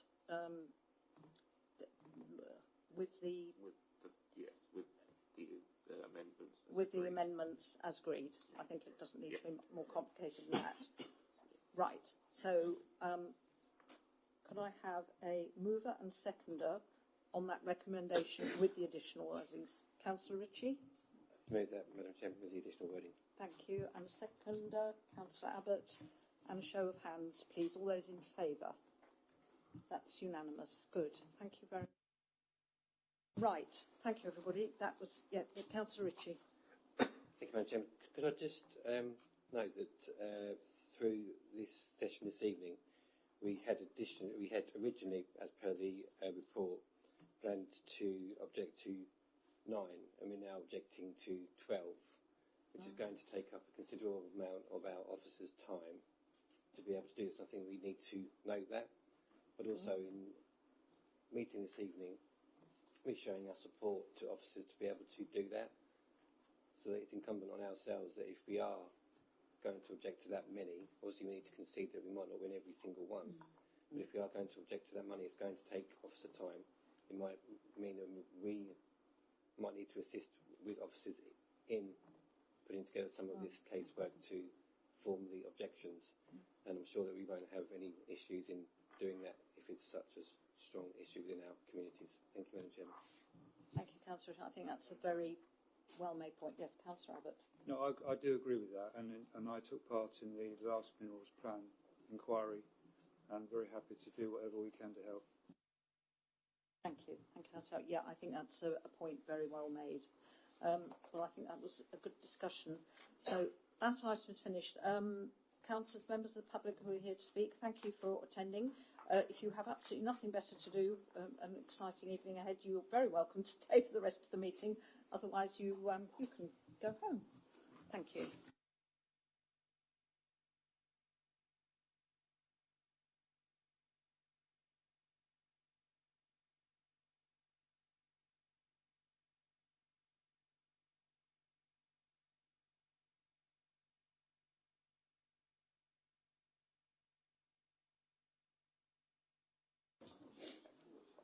Right. Okay. Members, we will move on to item 6 on the agenda, housing delivery test and 5-year supply of housing, which is going to be presented by Cathy. Thank you. Thank you, Chair, and welcome, members. The housing delivery test is looking backwards at performance over the past 3 years. So it's measuring how delivery of new homes in the district as compared to the targets. The 5-year supply is about looking forward to how the projected delivery or the evidence we can put of projected delivery over the next 5 years will compare with targets, and both of them have consequences, perhaps particularly so for us the 5-year supply.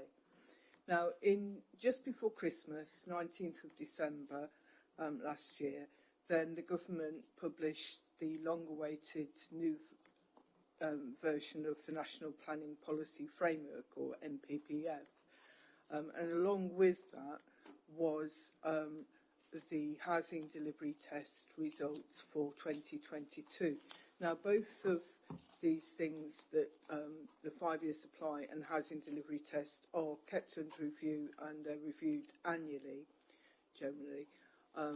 And the housing delivery test results were originally intended to be published by the government in November of the year following the year end. So for the year end 21-22, so ending in March 2022. It should have been published in November 22. But because of the proposals in the National Planning Policy Framework and the consultation on that, then it was asking, should we continue to publish this and measure it? That was one of the questions. So that delayed the publication, and the government, that's why we've only just got the 22 results, and the 23 results are now being assessed by the government. We've published our supply figures, but they're still working on it in central government on looking at the results. Now, the housing delivery test results, so if we look at that first, then that's showing very strong delivery over the past 3 years. There were some adjustments made around the time of the pandemic. The government allowed in the housing delivery test, but not the 5-year supply test. They recognised that obviously when you have a national lockdown, then that is going to, and construction sites are shut, that is going to affect how much housing can be delivered in the district. But we've done very well on delivery there. And if you look at us compared to Essex as well, we've performed very well on that. I've put some charts in there in the appendix at the back of the report there, and you can see for the most recent year, 21 to 22, the results there, and there we are at the top. And the number of new homes over the 3-year period being tested in Greater Essex, and again, there we are at the top. And the housing delivery test measuring us against the target for the districts, you know, we're still coming out pretty high there at 152%. And that 152% is the housing delivery test results that the government published. That's what we're measured on. Now, as I said, we haven't got the results for 23 yet, but we know, obviously, what delivery we had there, and looking at that, we can see that for that three-year period, 2020 to 23, again, we've performed strongly. So that is all looking good. When we have these appeals, then inspectors will sometimes say, well, yes, that's all very well, and that's good. I mean, they criticise us if we'd fallen below, and we could end up with, if it was very low, with a presumption in favour of development, or we could have, if it was a little higher than that, but only less than 95% needing to produce a housing action plan. We haven't got any sort of sanction on us, as it were, because we've performed over 100%, with 152%. But inspectors will often say, well, yes, that's all very well, but that's the past, that's looking backwards. You need to be looking forward. We were anxiously awaiting the results of the consultation on the NPPF, and we were looking forward to something rather better than we got, to be honest. But you know, it was progress, but not as much progress as we had been hoping for, shall we say. In the policy changes on the 5-year supply test, what the new NPPF has done, it has said that if you have got, because it's emphasising the importance of getting a plan in place, that's the first thing, and it's supposed to be a plan-led system, isn't it? That's supposed to be the cornerstone of it. We've got an adopted plan in place. If it's less than 5 years old, that's called an up-to-date local plan.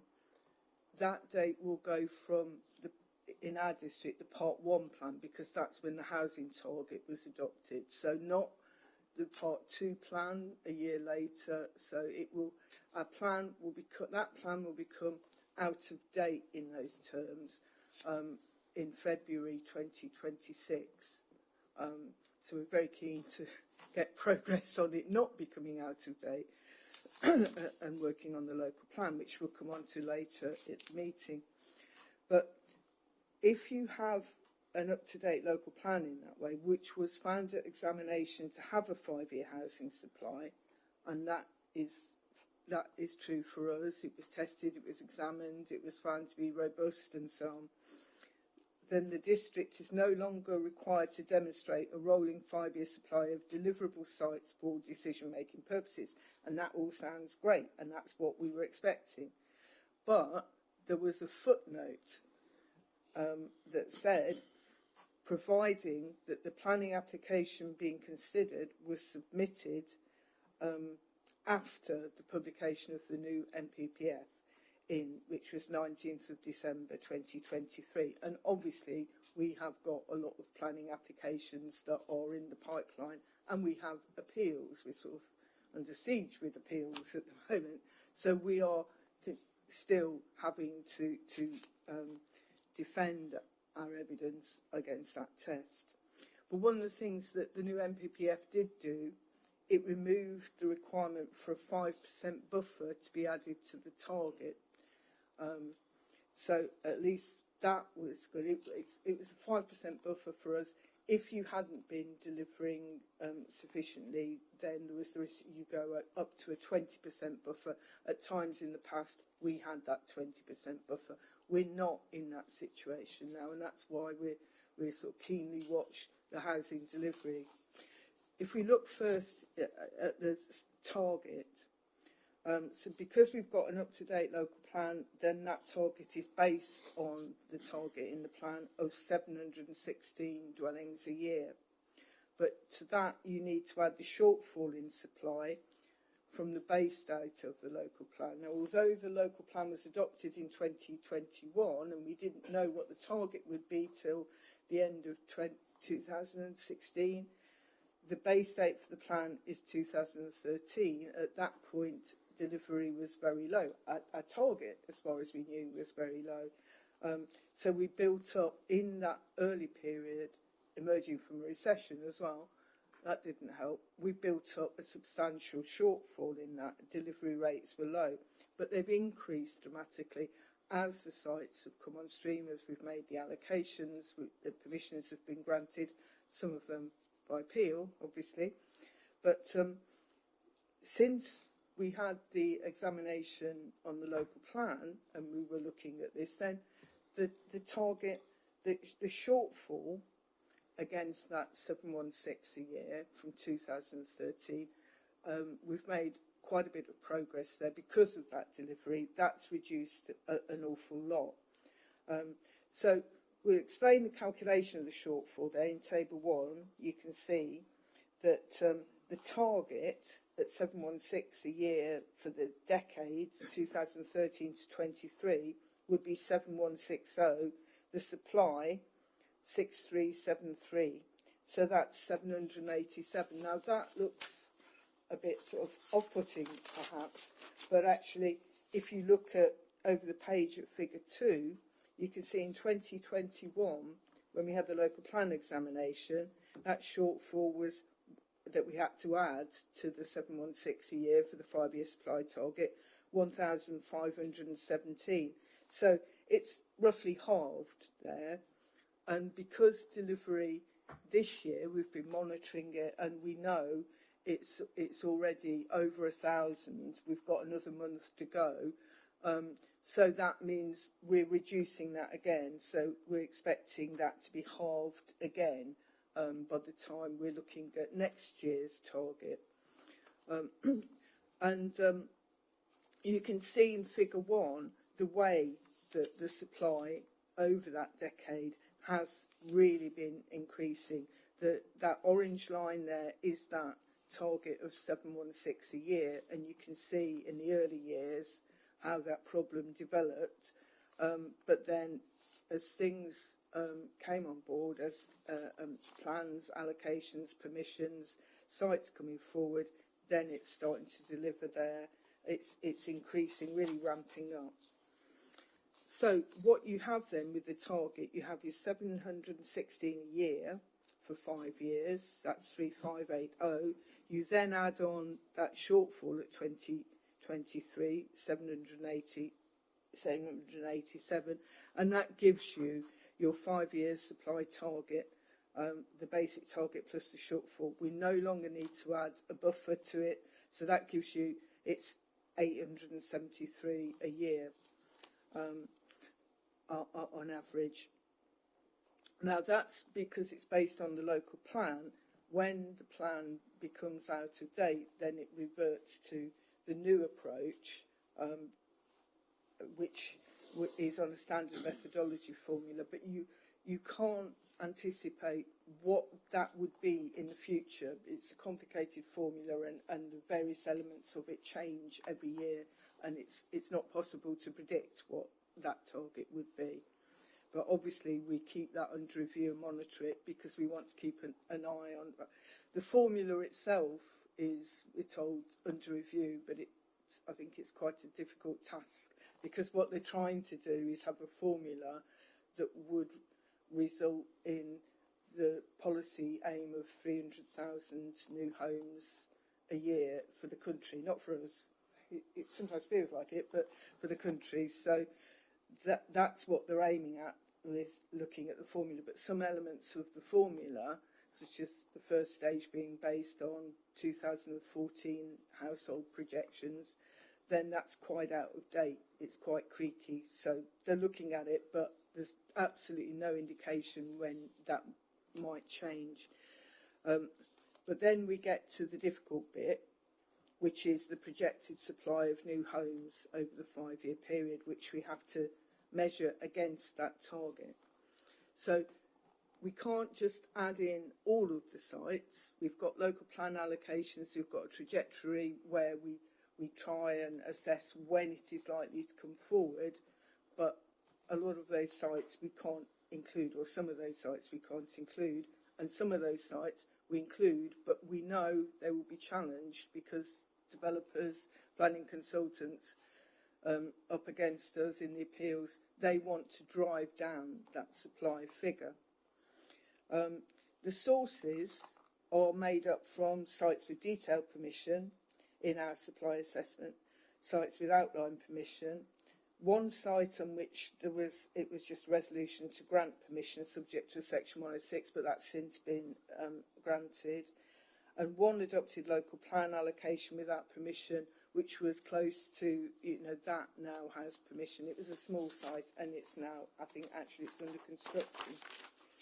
So, but when you look on a windfall allowance that we have, which is the windfall allowance is an allowance for sites that will come forward that you haven't identified now, but you say, well, generally speaking, we do get additional supply coming forward on sites, sort of usually small sites, but not always.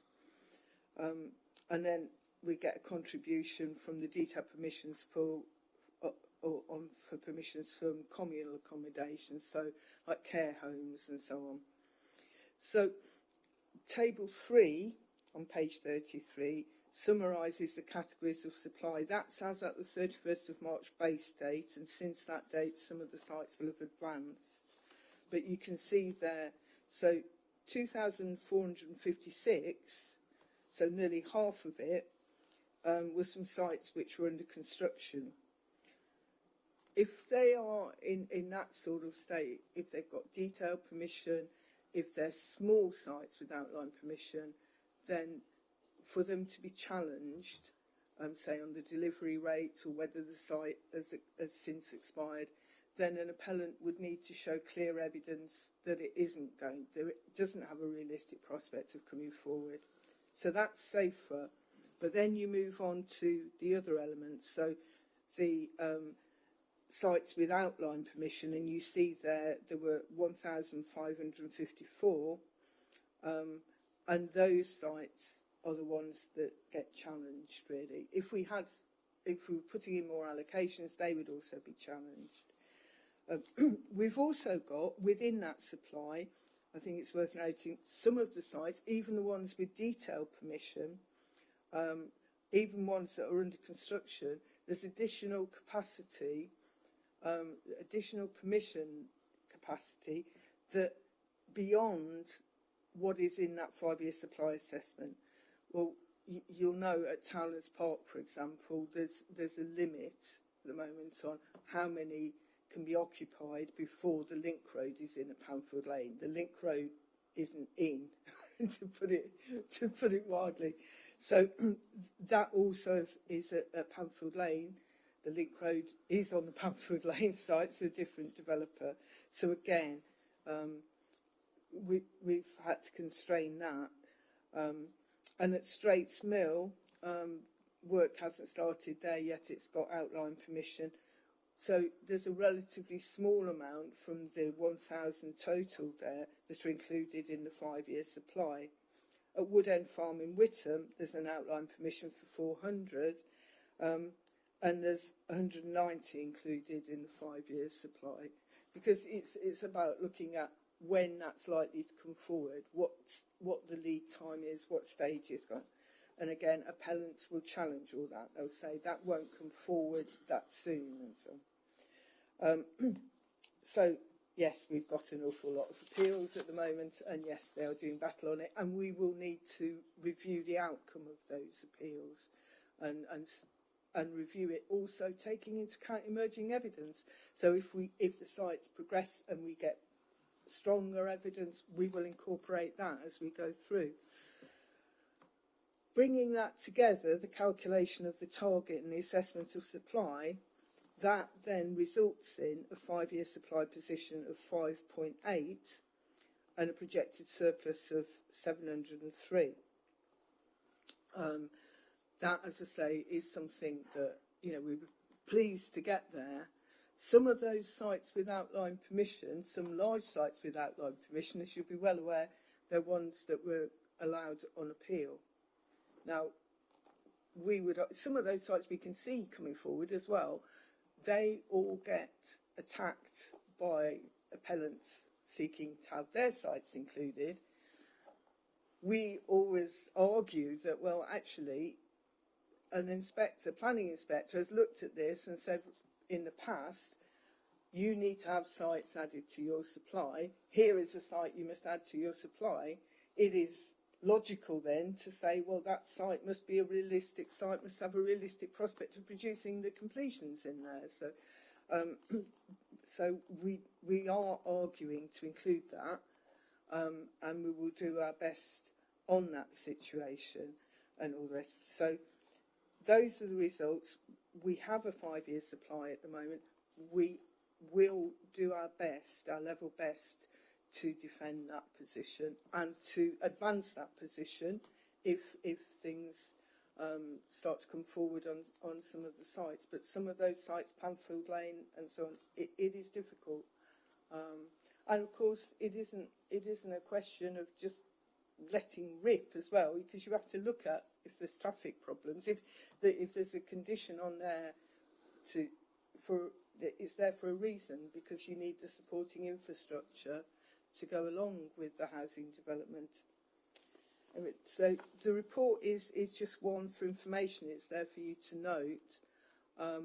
So there's no actual action proposed other than noting it there, and no decision that is being put to you for you to take. So therefore the recommendation is that you note the report, members. But any questions, obviously, I'll do my best to answer.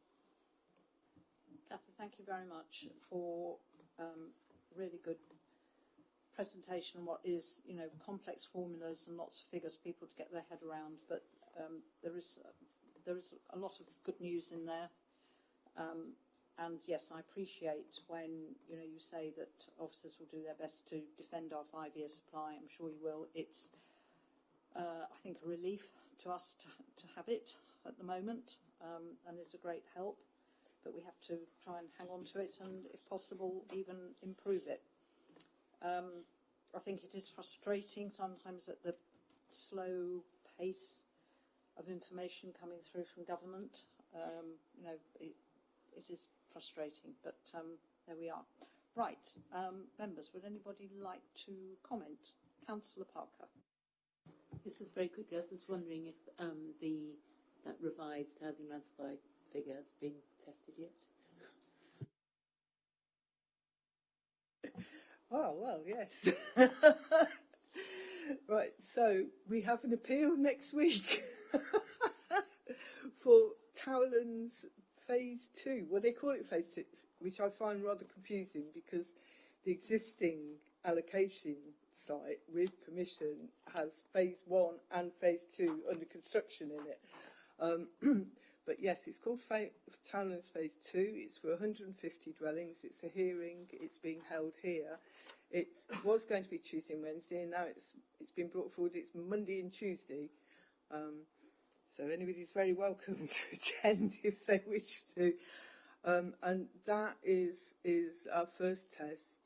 And then we've got other appeals coming. There's another one for a site at Weavers Park the 26th of March. And we've got a large one near Gilded Terrace, Springfields. That one is in April, late April. But we've got another one in June as well. We've just been notified as well. But some of the hearings, you get a date in June, but the deadline for submission of the statement of case is sort of mid-March. And of course, that's at the same time as you're working on other appeals, appearing at other appeals. So it's getting a little bit chaotic because, of course, they're all desperate to try and knock it down and things. And for anyone who's got an application that's got in there before the 19th of December, this is their big chance. And the site's the position on it, the evidence on it isn't static because we're expecting reserved matters to come in on some of the sites, to start to come in on some of the sites that are currently outlined. The Forest Road Phase 4 one, we're expecting the reserved matters for at least part of it, but possibly all of it, to come in March. So, if those sites have now been added to our supply, then we should damn well be able to count them, really, shouldn't we? So. Right. Yes, well, we'll see what inspectors make of it. Didn't see who was first. Councillor Walsh, and then Councillor Abbott. Thank you. Thanks very much, Catherine, for all your hard work and a very clear exposition on a complex topic, and indeed for the good news. I hope I'm not being naive, but can this projected supply and given projected surplus and given a projected supply of 5.8 years of housing supply be used as an additional argument to underscore a recommended refusal where we think that's appropriate on planning grounds, given that the obverse is very often cited by developers or applicants on appeal?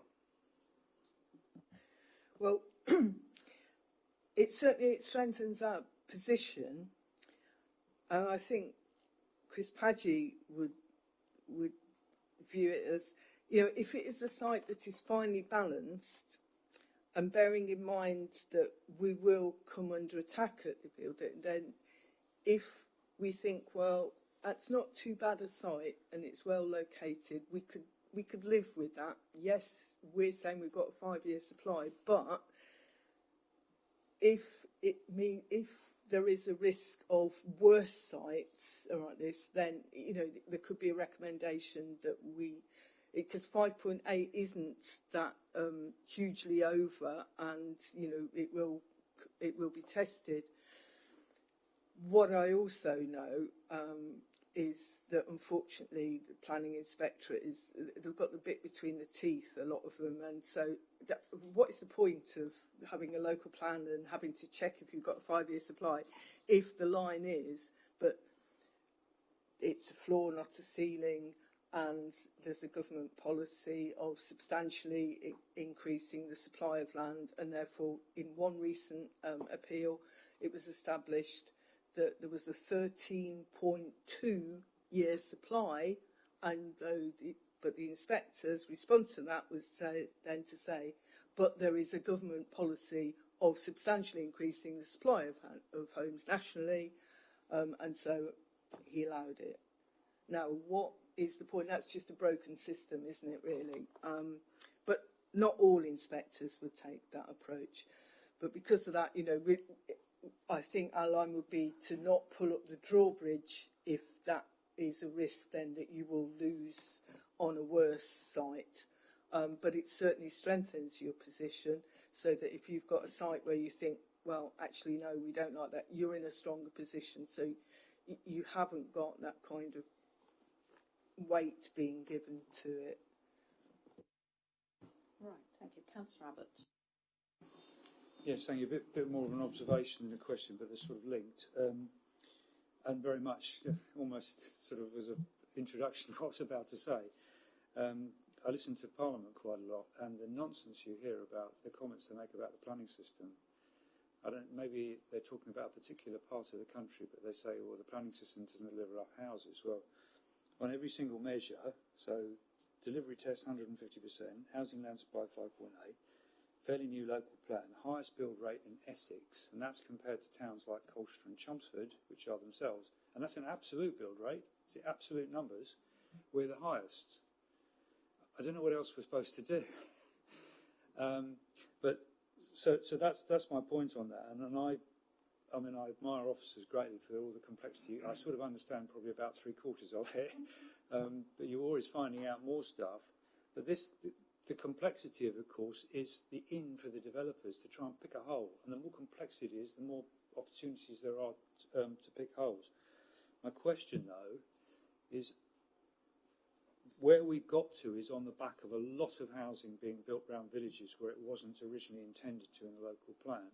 So I would argue, particularly for places like Silver and Cressing, we now have a sustainability gap in terms of how do we catch up on the social and health and other forms of infrastructure for hundreds and hundreds of houses which were never planned for those areas. So my question to you, from what you were saying, was if the decision is being made, well, there might be a bit less site and we can live with this one, how much are we looking at that sustainability argument? Because we would argue in those villages in particular, we're being left way behind. I mean, doctor's surgery hasn't been expanded, roads are getting ever busier, and the whole area is being, well, as I said with the quarry thing, the whole area is being transformed out of all recognition very rapidly.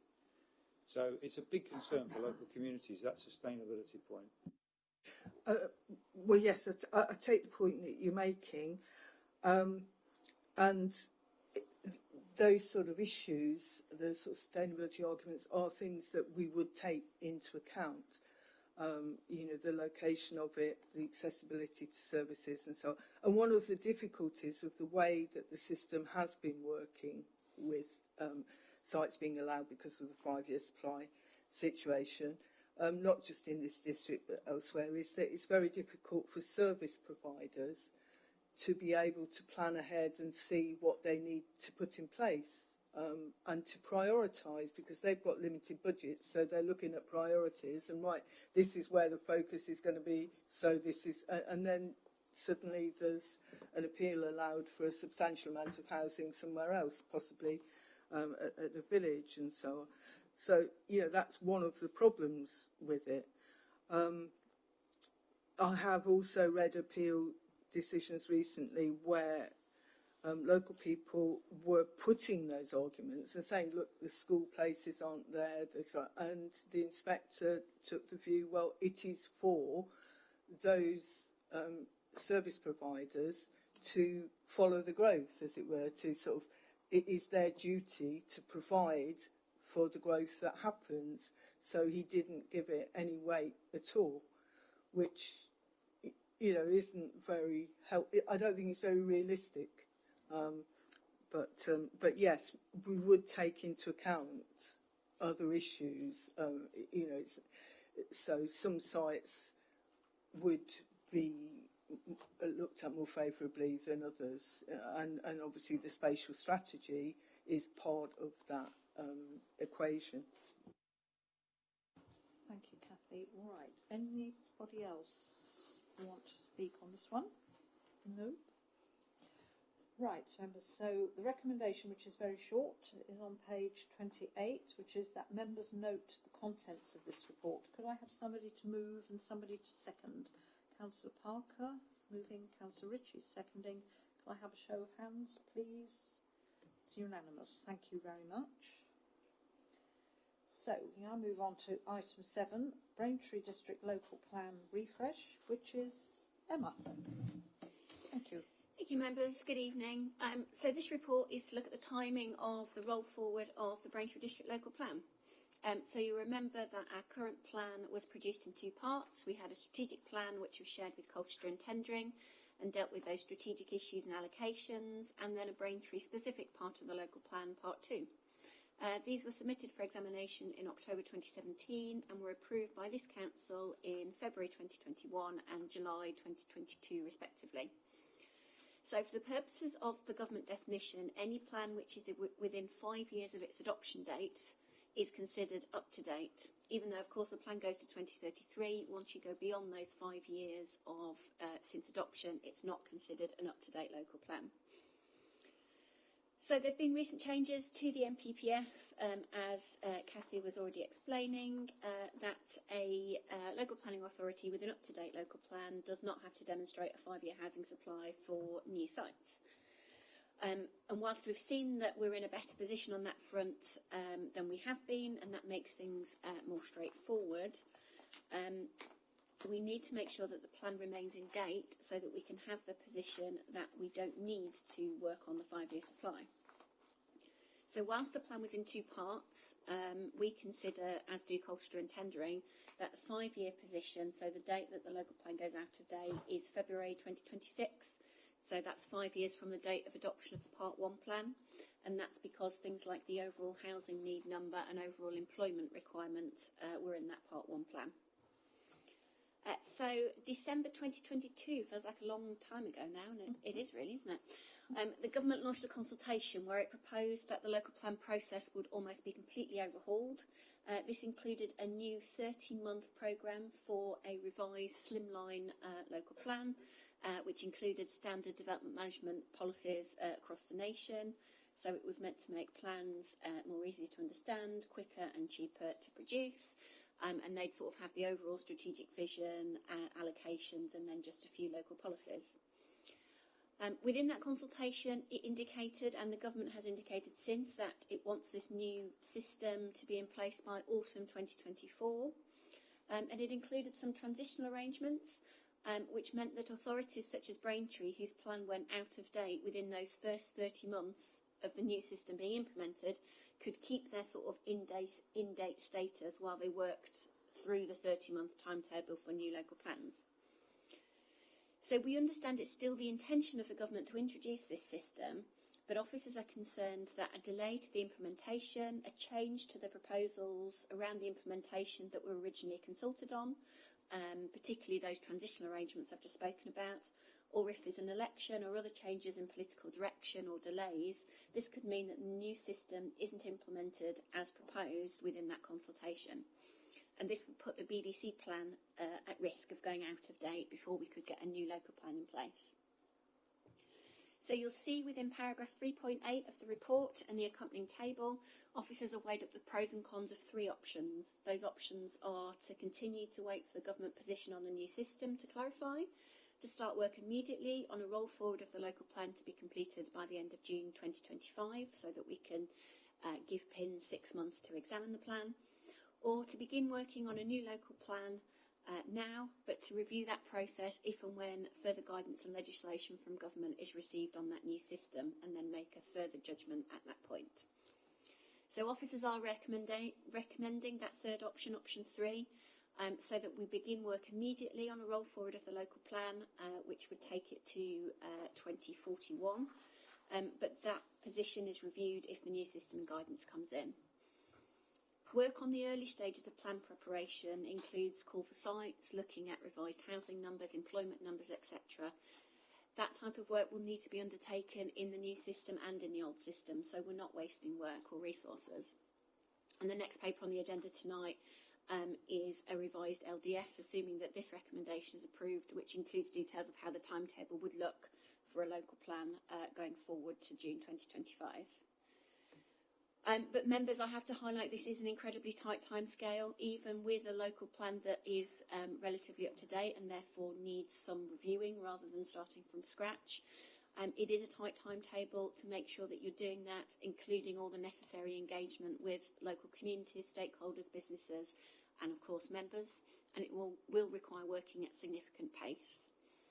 I understand that most LPAs in Essex are also in a similar position, and so this would be potentially quite a strain on local consultants who might be able to support local plans, and also the county council, who are obviously statutory consultees on a lot of plans.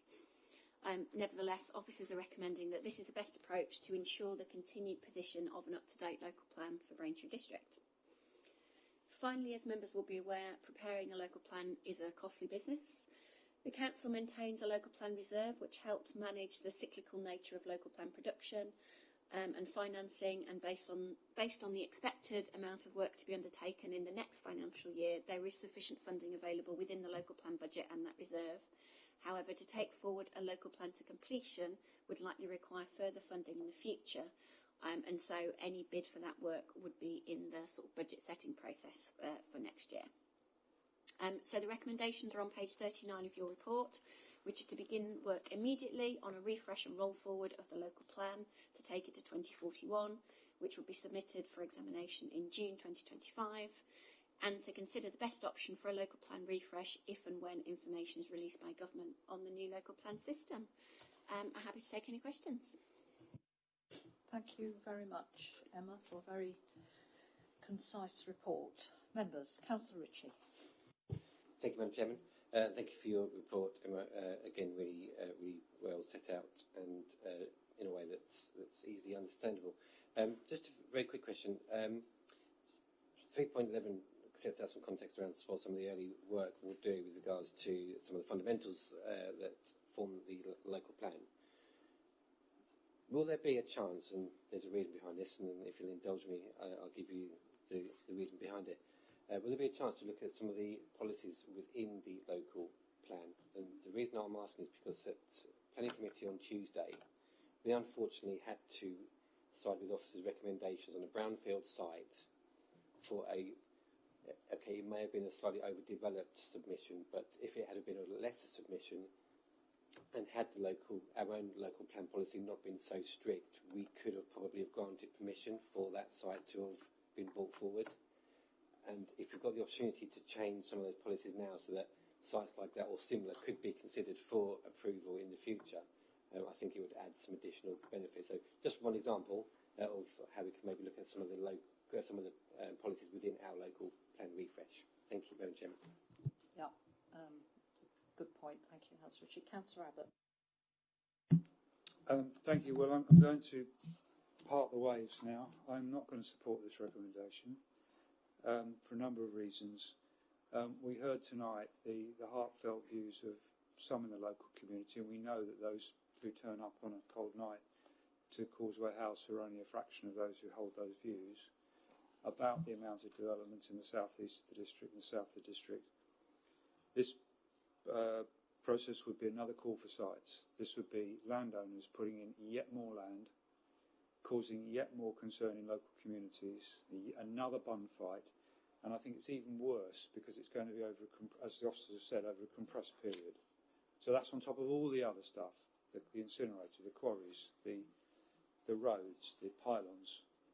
But fundamentally, in policy terms, I think the problem with this is, Emma's report was very good, but she said there might be an election. There will be an election. Legally, there has to be an election by January next year, legally. We know there's going to be a general election. And from what we're hearing, there are likely to be major changes to the planning system. So I think even if you disregarded my first bit, I think the second bit would err on the side of caution that it's not many months to wait to find out what a new government, or whatever colour it is going to do. So I believe that would be more option one. But as it stands, I'll obviously wait to hear what other members say. I can't support option 3. Right, thank you, Councillor Abbott. Who was for Councillor Walsh and then Councillor Ritchie? I wasn't planning to speak on this, but I do disagree with my friend and colleague, Councillor Abbott. I think we can't speculate on the outcome of an election. There will be one, but I think it's both prudent and wise to have a revised and up-to-date plan. I'm also been a strong critic of some development proposals, but if we don't have an up-to-date plan, I think we go naked into the appeals chamber. I think option 3 is essential. Thank you, Councillor Walsh. Councillor Ritchie. Thank you, Madam Chairman. I think it's my turn to be a little bit contentious now. Oh, how I wish we'd had garden communities. Then we wouldn't have to be looking at having to recycle a local plan for more houses in the future. Thank you, Madam Chairman. Thank you, Councillor Ritchie. Councillor Parker, I think, was next, and then Councillor Van Dolken. I am a bit concerned about this recommendation. I mean, we're in now. It's March the 7th. We're talking about June next year. That's 15 months. I just think that will be extremely difficult, if not impossible, to achieve.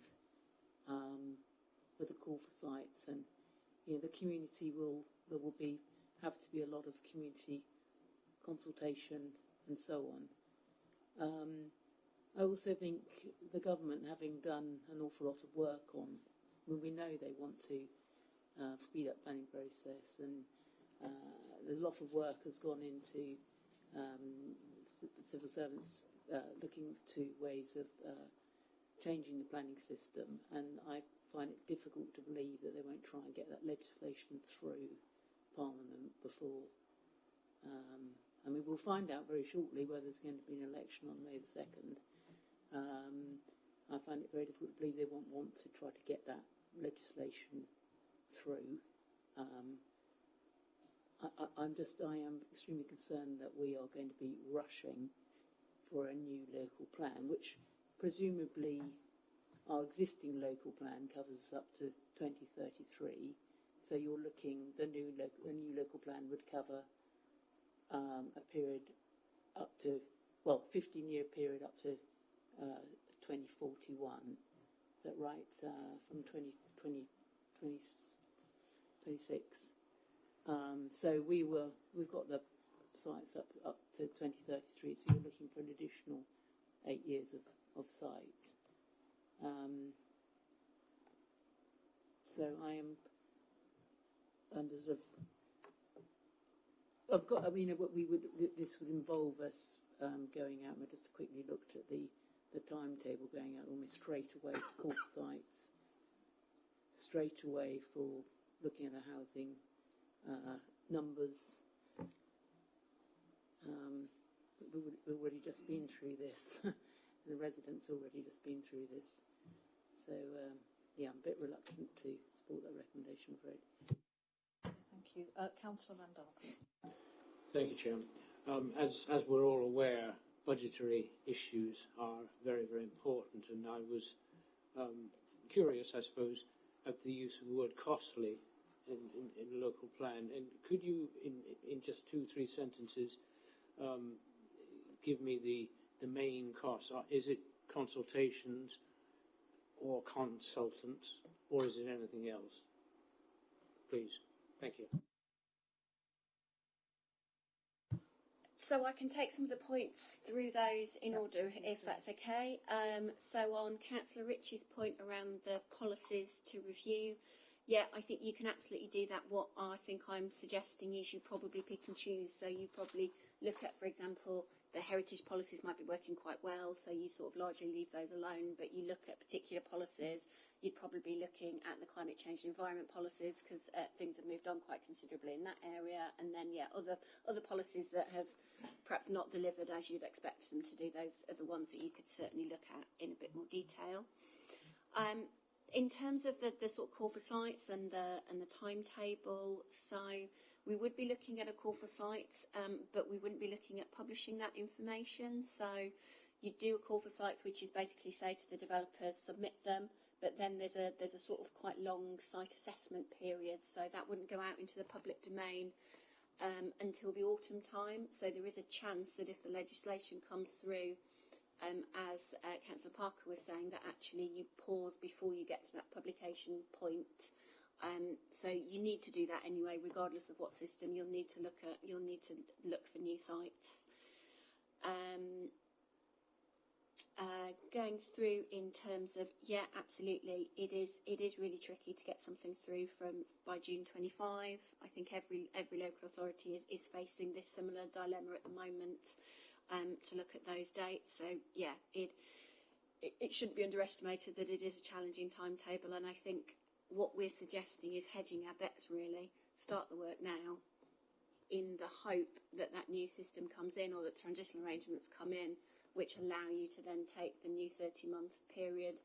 But because there's no guarantee of that, if we don't start the work now, if we start it in another 6 months' time, we there's no chance that we'll make the June 2025 sort of deadline for submission. The issue that we have is, yes, a local plan. You look at a local plan, you say it's got an end date of 2033, and you think, well, you've got years and years before you need to write a new one.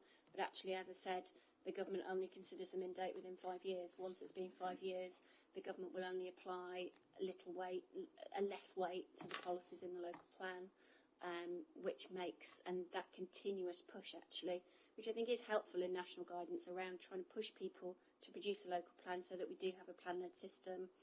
Without that, there's a chance that we'll get, we'll get those stream of unallocated sites coming in again to seek planning permission.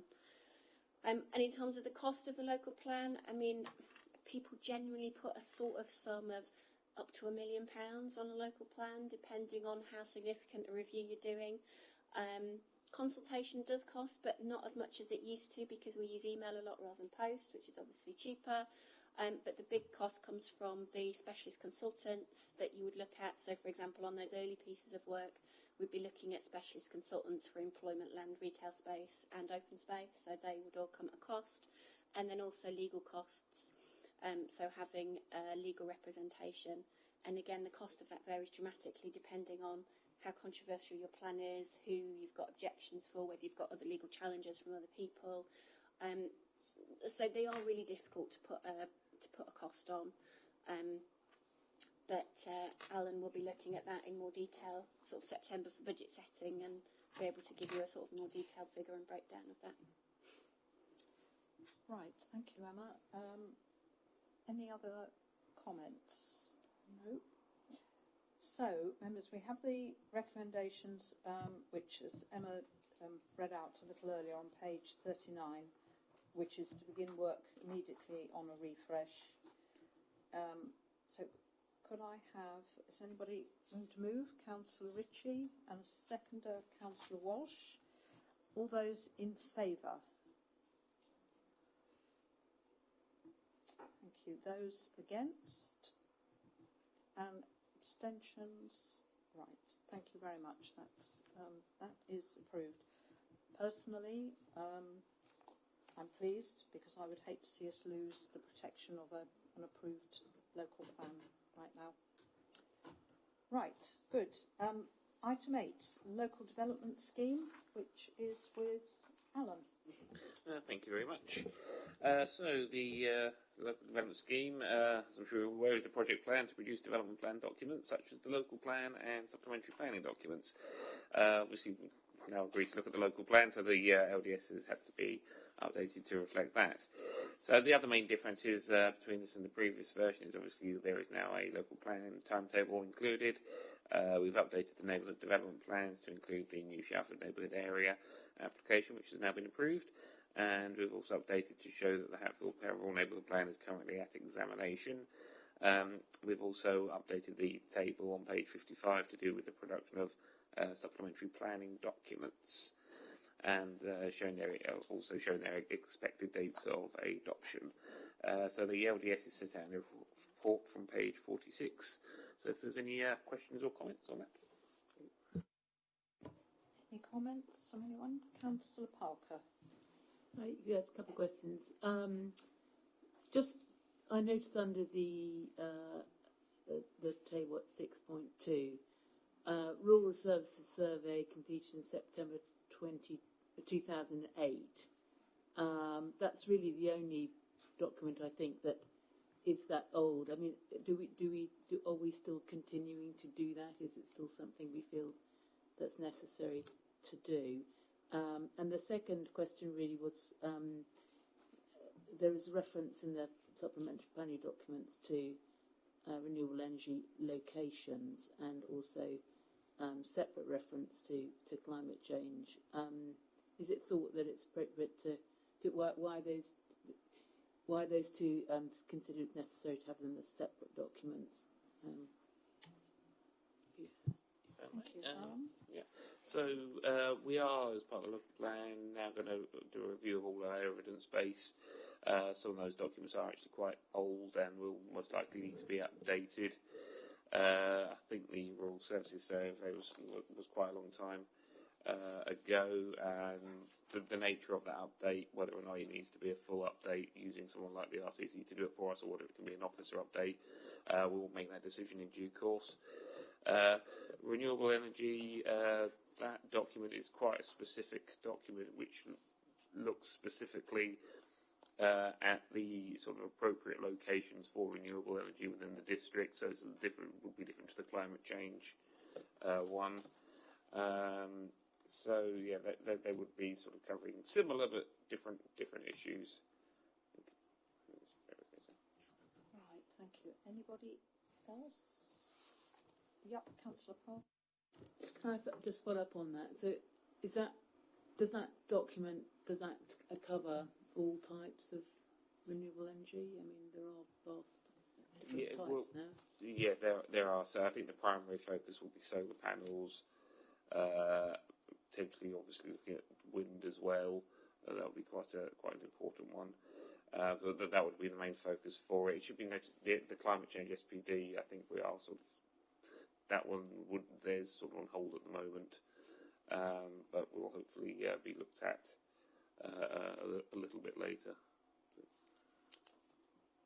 Okay, thank you. Anyone else? No? Right, the recommendations set out on page 44 is recommended that the revised Local Development Scheme 2024 is approved by the Local Plan Subcommittee. Will I have somebody to move, please? Anybody? Councillor Van Dolken. Oh, Councillor Walsh, will you second? Yes. Yep. Show of hands, please. Any approve that? Yep. Unanimous. Thank you very much. Right. Last item on the agenda discussion tonight is the affordable housing draft supplementary planning document. Another of the SPDs, which support our main policies, and I think this is Alan again. Yeah. Thank you very much. So this is the draft Affordable Housing SPD. We did produce one a number of years ago. It's obviously now rather out of date. The SPD is intended to support local plan policies LPP 31 on affordable housing and 32, which is on affordable housing in rural areas. 32 covers more of the rural exception site type proposals. Should be noted that SPDs can't create new policies, but they can add detail on how existing policies should be used. The SPD will provide additional information which should help facilitate the delivery of affordable housing, as the SPD clearly sets out things such as tenure mix.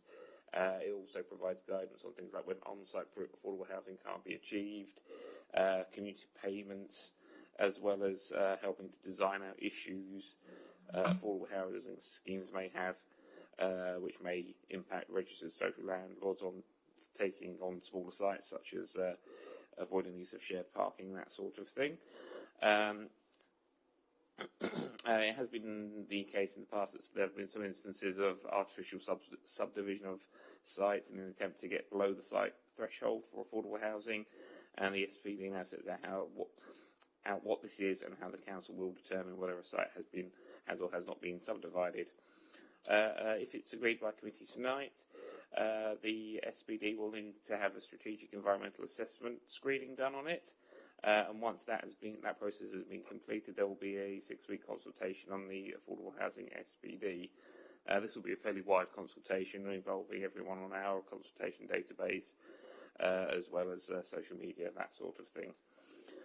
Once the consultation is concluded, officers will amend the SPD, considering comments received, report it back to this committee with a recommendation to send the document to full council for adoption. Is there any questions on the SPD? Thank you. Thank you, Alan. Right. Councillor Coleridge first. Thank you very much. My point is just on 13.1. It makes reference to the main towns of Braintree, Witham, Halstead and Civil Headingham. Not trying to disparage Civil Headingham, but that's a village. So is it supposed to reference some key service villages as well there? Right. What this comes back from Civil Headingham in our original affordable housing viability assessment, it came apparently it had a similar level of affordable housing, similar markets at Braintree, Halstead and Witham, so it can provide a similar level of affordable housing to those sites. Normally you get a rural village and they can provide about 40%, well up to 40% affordable housing on them. But Civil Headingham wasn't quite as strong as a market. It was more comparable to the main towns, which is why I think it's been included in here as alongside Witham, Braintree, Witham and Halstead. Similar situation with Great Notley, Bocking and Highgareth as well. So they're all within sort of that 30% threshold. Again, it should be noted that we'll probably have a look at the affordable housing viability work through the local plan as well. So that could potentially change, but as it stands at the moment, we would consider them within the same affordable housing bracket, as it were. Okay. Okay, I think Councillor Van Dolken was next. Yeah, thank you, Chairman. I had something which I wanted to say, and I'm just trying to find the reference to it. It says, from memory, that we want to deliver affordable homes for local people. And I just query the use of the word local. Maybe that should be tightened up. So it's either people, I suppose, who have a connection or people who live here. You know, which is it? Or would like to live here. I think that's a reference to local connection test. So when you have the rural exception scheme, there is a local connection test, which means that the priority for people in those to be eligible for those houses in a rural village would be people who are either within that parish or in the parish that that village is in, or in an adjacent parish. It doesn't cover adjacent towns though, so it would be sort of for rural local people in that parish and adjacent parishes. Yes. Could I just say though that this, I found it now. I was looking at the wrong report. It's in the introduction. Oh dear. Yeah, the priorities specifically include the delivery of good quality, affordable homes for local people. So,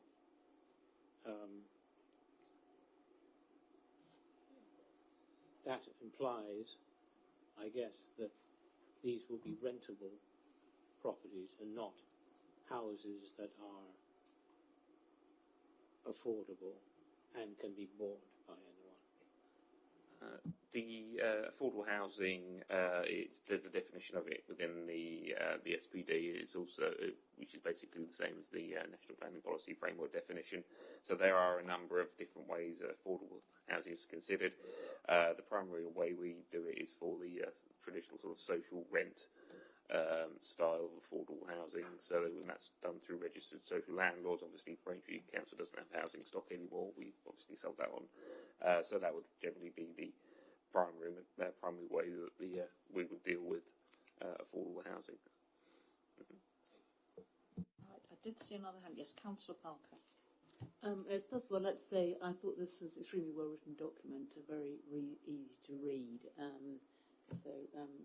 And actually, that's extremely informative. So thank you. The only the main question I have really is our decision that we've decided to go with shared ownership rather than other methods of intermediate housing, I think it's called, isn't it? One of the things that I've understood may be a problem with shared ownership is the inability for people to sell if they want to move. And I just wonder whether that is, if I'm correct, and that's a problem. I mean, I can understand from the document why, on balance, that is preferable to other options. And I noticed that with the first homes, I think it's called is it the first homes, the starter homes aimed at first-time buyers. No, first homes, that's the latest scheme, isn't it? That you feel that you wouldn't get the same number of affordable homes if you went down that route. But yeah, I have understood there is this problem with shared ownership. I just wonder whether you could comment on that.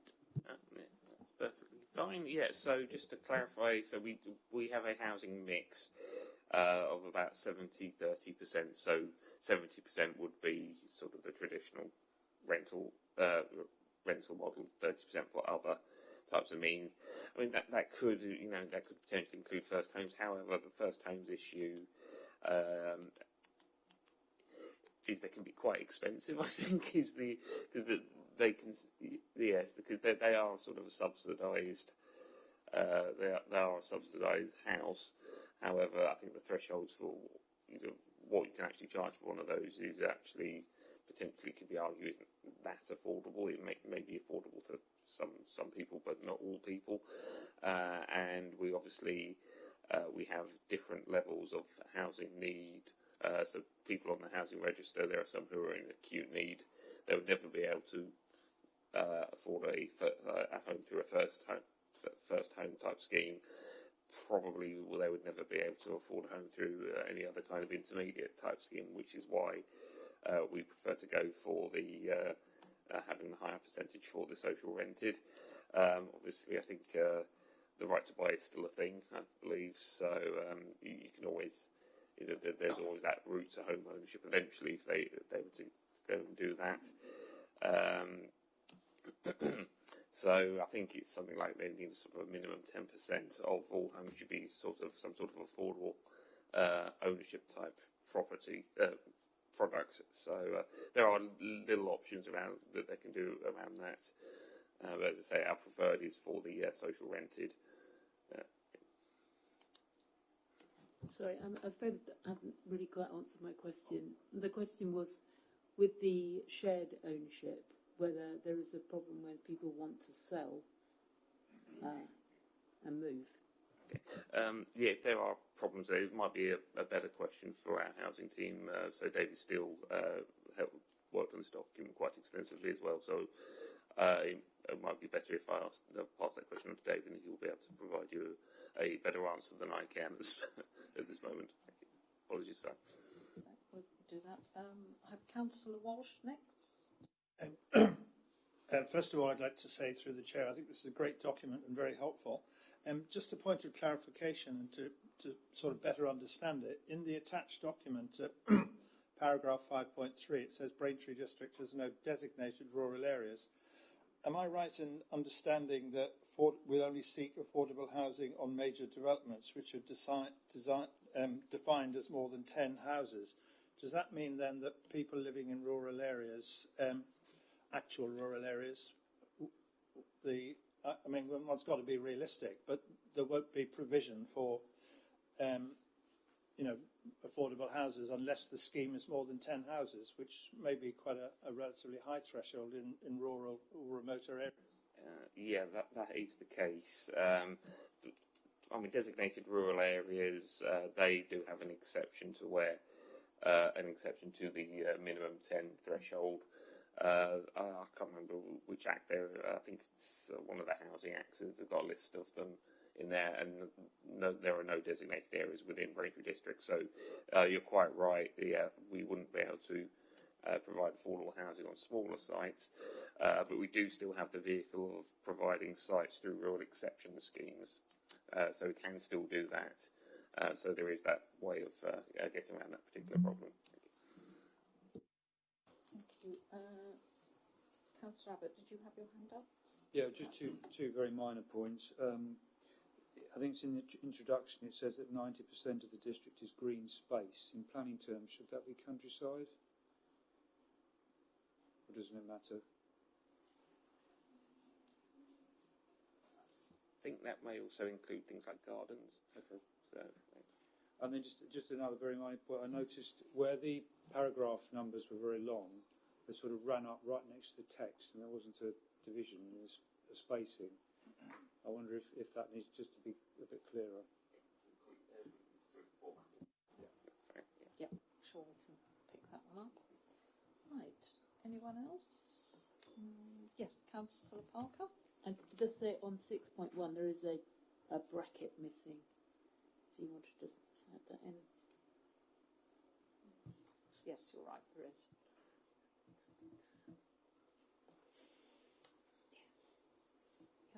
Yeah. Okay, we'll sort that one out. Right, good. Okay, so recommendations, there are three of them on page 65. I won't read them out actually because I think you've got them in front of you, hopefully. Is that all right? Do you need me to read them out? No? No? Fine. So could I please have somebody to move Councillor Walsh and somebody to second Councillor Monday, and show of hands please for agreement on that, which is unanimous. Thank you very much, members. So that brings us to the end of the agenda items. We've got no urgent business. Just before I close, it's been a very good meeting, quite long for us. I just want to say this will be the last Braintree Local Plan Subcommittee meeting for Emma.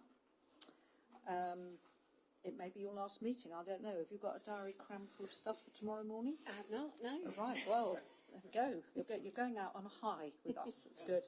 And I just want to say a huge thank you to Emma for all the support to this subcommittee, certainly to me for the last few years. And I think if Councillor Bowes-Flint was here, because she chaired it before me, I'm sure she would say the same. We are really going to miss you. I hope Brentwood and Rochford realise how lucky they are. Well, they're about to find out how lucky they are to be getting you. It's been an absolute pleasure having your support, and I just wanted to record that. Okay? Thank you. Thank you.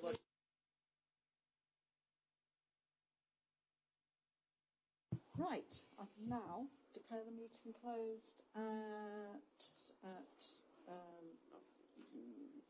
9:52. Thank you.